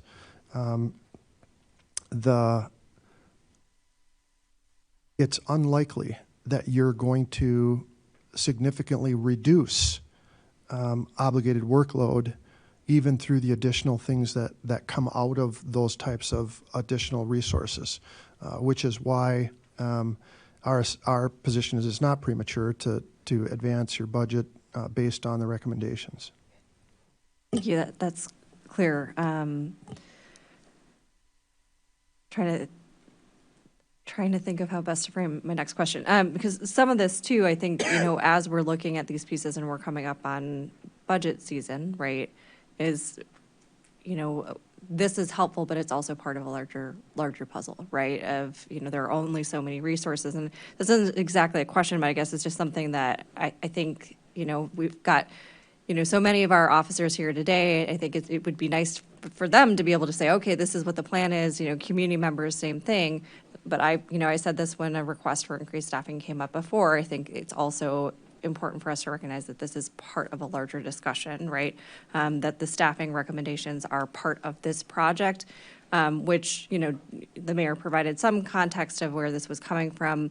I will say for myself, as one of the people who initially secured funding for this project, when Councilmember Bishop and myself said, we wanted a better understanding, it was specifically around alternate or co-responder models, that we were given an option that some of us did not feel like was well supported as a response for this community. And I know this is a bit of a tangent, but I do think it's important for folks who are listening to understand that this is expanded considerably farther, and I think that's an opportunity for us to look at this more holistically. But this really came out of a desire to say, okay, we're being presented a model for crisis response, which is a follow-up model. What are our other options? And so I think that piece, I hear what you're saying, right, of like the workload is the workload. That work's going to be there. But I do think that for some of our community members, having the opportunity to continue to engage in that conversation is going to be important as we move forward. And I've forgotten my other question, so I will let someone else ask one and come back. We'll come back. I do want to ask for an extension of time till 11 o'clock. I think there's enough questions to fill that time. So moved. Second. All those in favor, please say aye. Aye. All those opposed? Okay. Thank you. Chris. Thanks for the presentation. I guess this is a question for both Carol Mitten and you. I sent a lot of questions, and I'm wondering, and you obviously couldn't get to them all.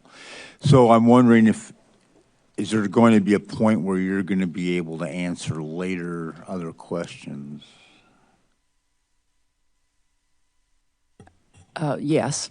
There'll be a point later. So if you want to ask some of your, any of your questions right now, but all of them will be answered. And I think Michelle's going to arrange to come back also to continue the conversation. Well, they don't have to be verbal. I mean, is there a way to, I mean, because some of them are just strictly like, I need a number or I need a, okay. Yeah, we can just circulate we can answer those in writing and circulate them also. Yeah, I sent out an email earlier today because I know there's going to be a ton of questions, especially as you go through the report. So if you're not getting if your questions aren't answered tonight, send them to Carol. She'll compile them, forward them to whoever can answer them. Some of them are numbers that the police department can answer, some that Michelle will answer. But they should go through Carol so you're not bombarding It would be nice to get one list. You'll get one list, yes. That will be helpful. It might be a very long list. I understand. Okay. I guess then I'll just do one question and give it over to Mary Alice. How many calls for service, on average, per 12-hour shift do officers answer? Because I saw several numbers. One was a self-reported number. One was what they could manage. One was what the actual numerical number was from CAD. So could you, and maybe you can't do it now, but is there a number of the average number of calls for service an officer goes to on a shift? The answer is we probably don't know. One of the problems that you run into is on any given day, you may have 2 less officers working than you should. We also know that if you look at this call for service distribution, officers that are working overnight from 11 to 6 or working that overnight shift, they're going to take a smaller number of calls on average. Officers that are obviously working during that day shift or anyone that's working across that peak volume is going to take more on average. What we can say within which is in the report is based on the available time they have and how long it takes them to take a call, we can say here's what a manageable number is per shift per officer to take. I don't have that number in front of me right now, but one of the challenges is that as we start to look at those averages, because calls aren't distributed equally even across the hours, it's just hard to say how many. You may have.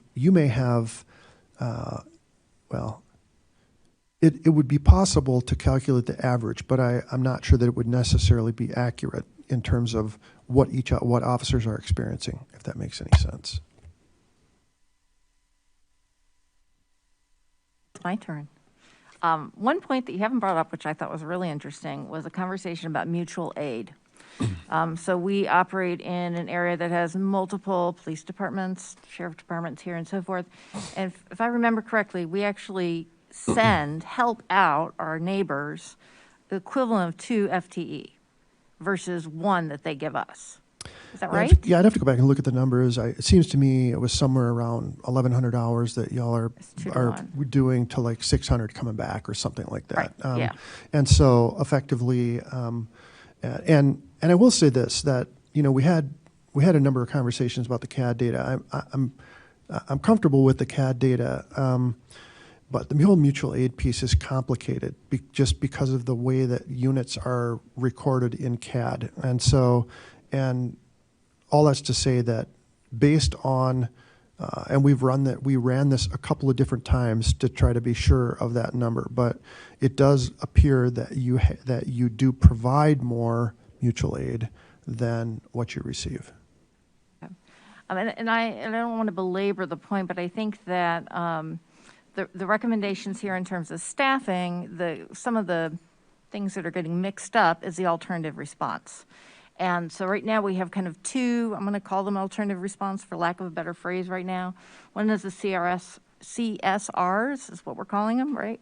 And then the other one is the RUU, the RU, right? Okay, so you've got alternative response basically, or a segment for fire and one for police. And what I heard you say is that CRS could potentially become the alternative response. But in this particular study, it is indicated for the activities that might not need a sworn officer. It's not necessarily the alternative. That's a really good question. And in fact, I made a note on that and I forgot to mention it. The intent is not for the CSRs to be your mental health responders. That is not the intent of it. CSRs are uniformed, non-sworn, and again, these are used in police departments all over the country successfully. Let me say it this way. When we talk about, in the context of alternative response, there's a couple of pieces to the puzzle. One of them is internal alternative response. What should we do differently internally right now? And so that's part of what we're talking about with the CSRs and with the RUU. What should we do differently to do things more efficiently, more effectively internally? Then there's a whole other section about what about this other stuff that's some of which maybe should be outsourced in whole or in part. And certainly the most common area that comes up is mental health and crisis response. That's the most frequent. If you look at all the models that are out there nationally, that's the most common category that comes up. And so within there are various models out there in which we have embedded social workers, we have co-response, we have contracted response. So that's that's another piece of the puzzle yet to be explored as a part of this next section. I think that some of the comments from today was concerned about one of the arguments is that having that alternative response for mental health and so forth shouldn't be embedded in the police department. I just kind of want to make everybody clear that that's not what's in this particular part of the study. There was a comment made about the CSRs doing mental health response. That is not the purpose of those units. It's to go to those those types of things that require a police response, but not necessarily a police officer response. All right. I will send more detailed questions, but those are the big ones I have. And I just want to say that I've done this type of work before. It's a huge lift, really, really big. And so thank you very much for all the details, all the data. I understand that not everybody is going to read this 250-page report, but if you have a question, I would look here and see if you can find it first, because there's a lot of information. Thank you. Thank you. Are there more questions? I have a follow-up. Sure. Michelle, I thought we were trying to develop an alternative response because police officers were responding to mental health calls. Well, again, this is a phased project. Right. The first phase was to look at your staffing, to look at your workloads against your capacities. That's what this is. And this is examining your current conditions. It's looking at various kind of service types that you have. You do have trained mental health practitioners in your police department. In fact, a lot of mental health practitioners would tell you that police officers are responding to more mental health patients daily than they see. But whether there are a lot of different models out there that suggest maybe there's a better way to do that, and there have been a lot of those executed. So this first section is not really intended to answer the question of how do we do our mental health response. That's a different piece of the puzzle. Jay and then Grace. I remembered my question, which was prompted by Mary Alice's. So with the CSRs being, separate from the conversation about alternate response, and this is a question I've heard from community members, can you talk a bit about why those positions should still be part of the police department then? Well, because they're going to go to motor vehicle crashes and they're going to need lights on their vehicles to block traffic. And again, the types of, and even in the survey that went out to the community, the question was about diverting certain calls to non-sworn responders. And that data will be forthcoming. But, there was a very positive response from the community and stakeholders about that. The types of calls that you would that you would shift to these resources are the kinds of calls that police inherently need to manage. Now, again, as we go through this next phase and start isolating some of the other call for service types that might be amenable to some other type of response, there may be an opportunity to, again, use an existing resource. I'll give you a simple example. In my police department, we used to do vehicle unlocks, right? Person goes to the grocery store, lock their keys in the car, kind of a thing. We found out we were doing like 500 of these a year. And we said, we just can't do it anymore. And we said, we've got a towing company and a locksmith right here that can do this kind of work. You might say as a city, well, gee, we know that's expensive. It can, like a lot of these companies charge a lot of money to do that. You could negotiate a fee, for example, with a towing company, or you could even allocate a certain amount of money as a stipend to help offset the cost of that. So, for example, if a towing company was going to charge $50, maybe the city pays $25 toward that. Is it worth $25, 500 times a year for you rather than sending police officers to that, right? So that's just one example of how we might reimagine taking a call that right now the police are going to and saying, I'm not even sure if we should go to this at all. So there is a list of those types of calls that we need to have further conversation about and what that looks like in terms of whether they can be outsourced in part or in whole or in some other mechanism. Thanks. And so I guess the question I think boils down to, is this a serious recommendation based on just this first phase, or do you see that a city takes all of your phases as a comprehensive package before making major changes?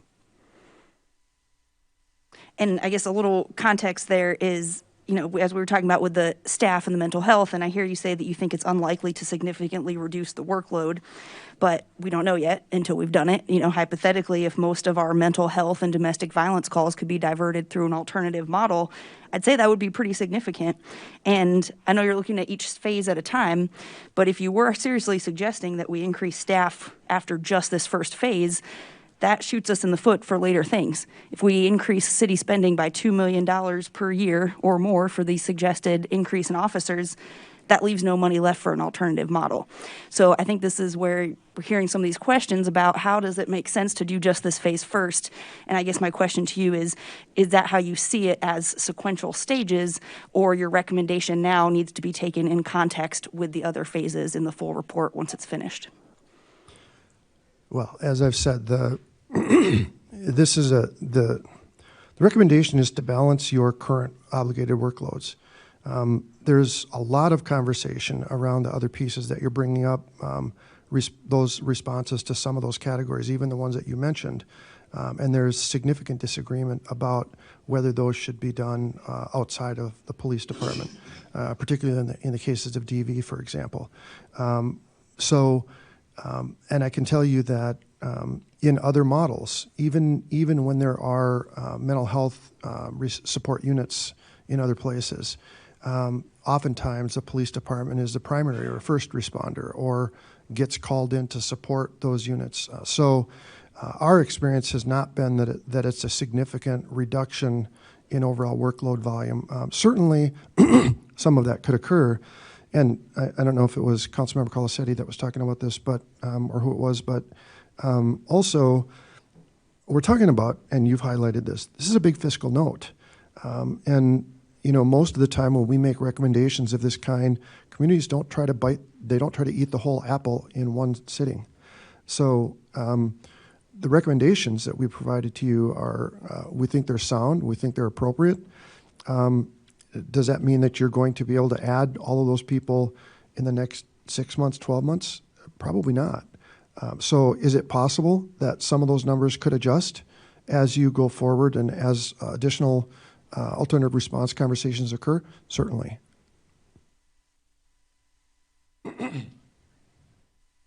Any other comments or questions at this point? Could you just summarize next steps again, just so we all are on the same page? Yeah, so just so you know, the alternative or the essential call for service report is in process. Hoping to have that done within the next couple of weeks. And what that's going to show is, here's our calls, here's which ones we think we absolutely need to go to, here's ones that might be divertible, here's some other possible resources, et cetera. Once following that, the next section is going to be having some more conversations about what do we do with this? What does this information tell us? What do we want to do next? What other conversations do we need to have to talk about what we want to pursue in terms of additional resources or shifted resources? And then ultimately, once that is kind of nailed down, and again, we're going to, once we have an understanding of what those are, we'll provide you with some financial estimates that kind of show you what that would cost to do. And then we're going to bring that back, circulate that, have a conversation about what do you want to do, how do you want to do it, and we can help you construct an implementation plan to advance. And again, in the meantime, any questions, please send them to Carol and she'll distribute them to the appropriate responders. And thanks to all the first responders who attended the meeting tonight and for your help throughout this report. Thank you, Michelle. Welcome. Thank you.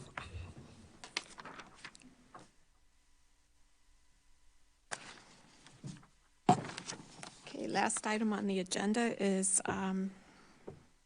discussion on allowing skateboarding on a city parking lot. Yes, thank you. Chris and I wanted to bring this one after it's been in some discussion lately. Carol was kind enough to let me know that you said Elizabeth Hannon is usually the one in charge of insurance stuff, so some of my particular questions aren't able to be answered tonight. And given that understanding that not all of our, or maybe any of our questions can be answered tonight, I think it's still important to have this discussion just to gauge with council members if we're on the same page of supporting this. I thought about trying to slip it in as a goal, but I thought I was already pushing it with the other ones I was suggesting. So yeah, I'm curious to get input on council members if we support trying to do this, and then maybe compiling some questions so that we can try and address some of the barriers and solutions to making it happen. I'd like to bring folks up to date. I did send an email around, but I'll say it publicly again. We had another conversation with the Park District head, Tim Bartlett. I know some of you have met with him as well. The good news is that I think everyone is on board with supporting the long-term goal of a skate park, of a skate facility. Tim Bartlett did let us know that that the immediate goals of the Park District are to finish the construction of the Health and Wellness Center. It's currently running about $2 million over budget, so they're dipping into reserves for that. They need another $2 million to complete the outdoor portion of this project, which is the splash pad, the playground, the walking trails, the basketball court, the activities that will surround this facility. So that's their immediate goal, and that's going to involve seeking more grants and fundraising and a combination of that. But everybody, and including I think those of us in the city, I think it's a great idea. We think it's a great idea. Short term, I know you are interested in a DIY approach to the parking lot, and the parking lot north of 25 O'Clock Brewery is the one folks have had their eye on, and it's a huge space.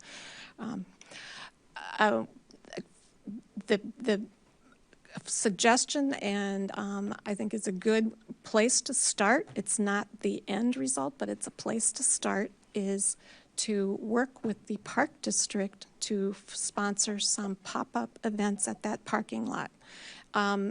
Something that I think it's important for the community to understand, and folks who've lived in other places come here and they scratch their heads when they look at how fractured our functions of government are in this, maybe it's the statewide, but, you know, we have city government, we have the park district, which is responsible for parks and recreational programming, which this falls under. We have the school district, but the park district is a separate taxing body. The school district is a taxing body with its own board. The mass transit district is a separate taxing body. The township is a separate taxing body. So if you come from a community where you think, well, why can't the city run, you know, the skate park or do this or do that, or, you know, I get a lot of calls complaining about the schools sometimes or asking about school stuff. People don't understand how functions are divided in this town.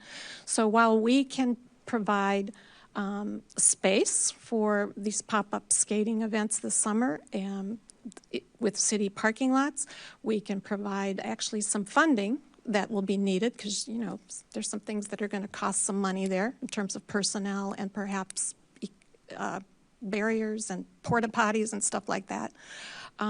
It's the park district who's got the expertise in actually the programming and the contacts with the companies that bring these things in.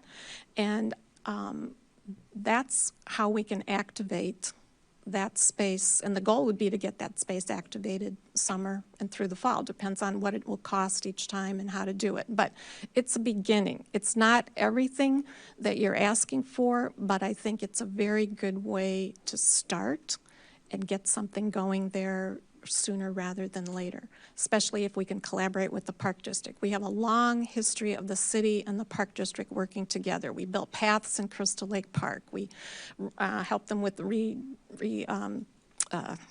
complete renovation of the lake in Crystal Lake Park. We'll be working with the park district with the new path through the ITEP grant on the edge of Weaver Park that connects the Kickapoo Rail Trail down to the Health and Wellness Center in the neighborhood south. We'll be working with the park district on, what else did we do? Well, we built the stormwater basin in Crystal Lake Park. So lots of collaboration over the years with the park district, and this would just be another example. We'd need an IGA, you know, an governmental agreement covering who does what. The risk management end of things is with the insurance end of things. So that's what the conversation, what week is it? Last week, centered around, and we do have TIF dollars. This is part of the public realm activation of our downtown spaces. So we would, that's where we are if you're willing to join with us in that effort.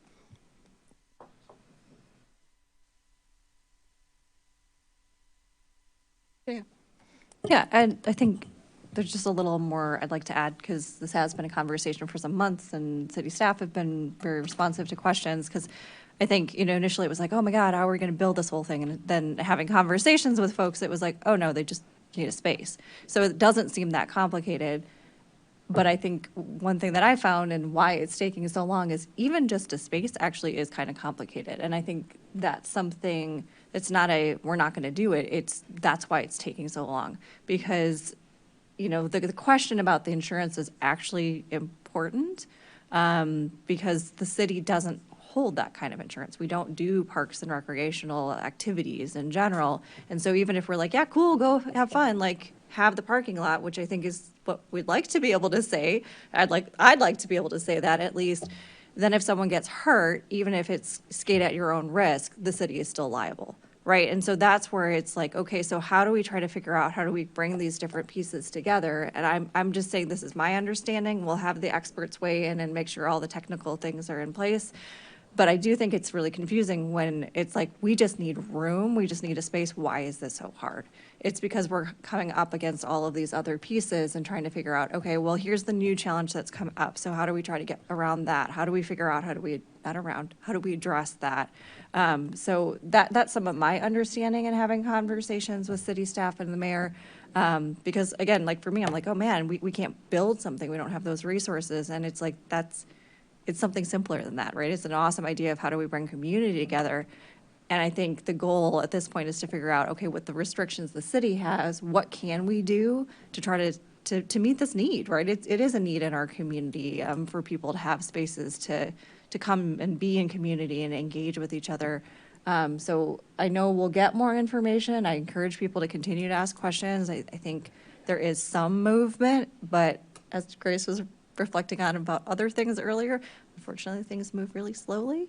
But I'm glad the conversation is continuing. And for me, at least, I think that was helpful to understand, like, why can't we just say this is the parking lot everybody agrees would be a perfect spot? Why can't we just use it? Is there are these other pieces that are still being worked out? The good news is there's very willing partners on both sides. Well, I should say all sides, because the skate community is a major partner here. So. Grace? Thanks. I'm actually still not really clear on that, the level of participation. My understanding is that there's some kind of city ordinance that prohibits skateboarding throughout the city in public spaces, and that's why they're asking for being allowed to skate somewhere. So I think as we're compiling questions on this topic, that's one of mine as well, is what I was hearing originally is that they are not asking the city to build, main, operate, and pay for a skating park. They're just asking for the permission to skate in a certain area, since the city is the one prohibiting it in the first place. No, it's much more than that. Okay, so yeah, I appreciate a little more information on that to better understand that situation. And then as far as the insurance questions that we have for a later time, was just wondering how it works with other events on city-owned parking lots like the farmers market throughout the summer. How much liability would we need? And if we do need it, what would be those expected kinds of costs? And knowing that we won't have them now, but just some questions for a later time. And again, I would like to better understand the relationship of how skateboarding works in the city of Urbana and its allowances. Okay. Any other questions you want us to look at? James? Yeah, I do appreciate the further information on Urbana Park District's plan to do a skate park out on Washington Street. I do want to reemphasize, though, what has been said to us has been a desire to have a skating space in downtown Urbana. And so that's a great option, but from what I'm hearing, the skate park that's in Champaign is also considered to be not in the ideal location, and that leads to its underutilization, and it doesn't support the maker interest, the art interest that is coming together on this. So I'm hoping we find a way to put those things together and listen to the request with the advice and consent of our insurance company. Well, that's the activation of the parking lot. Addresses that.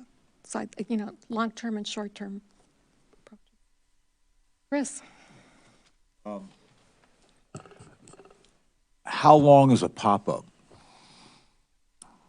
Like when you say pop-up, how many days, weeks do skateboarders get to use the lot during a pop-up? And I want to reiterate, I think James, want to echo again what James just said. The ask is for a downtown Urbana skate place. It's great that the Park District is doing their thing. That is going to be a ways off, but the proposal by the skateboard community is for a place in downtown Urbana. And that would be the most beneficial for the downtown in attracting interest, art, people, customers, activity. It was meant to enhance the downtown Urbana area. So I just want to remind us that is, it's, again, great that the Park District's doing that. People might want to use it out there, that's great, but it's not the central location next to a skate shop that was kind of designed by the skateboard community. How does Spalding Park, Carol Mitten, someday you'll find out, how does Spalding Park handle the insurance issue? The obstacles out at Spalding are more dangerous than anything that they're deciding. So I'd like to know how, whether it's the Champaign Park District covering that or how that's done. There's no staffing at Spalding. You can go out there and skate. Nobody's got to supervise you. So I don't understand where staffing's coming from. So those are some of my questions. Well, the key word there is park. Spalding Park is the Champaign Park District. which is their responsibility and their area of expertise. Okay, so any other questions that you would like us? Well, I just want to say, I mean, I know that we keep wanting to say that skateboarding is a recreational activity by a park district, but what we're envisioning is a ethos and an environment that goes well beyond skateboarding. It is a artistic, musical, youth-oriented, family-oriented space that has a business component in it, in that it will attract customers. It is an economic development project, as well as you know, some cool skateboard tricks. Understood.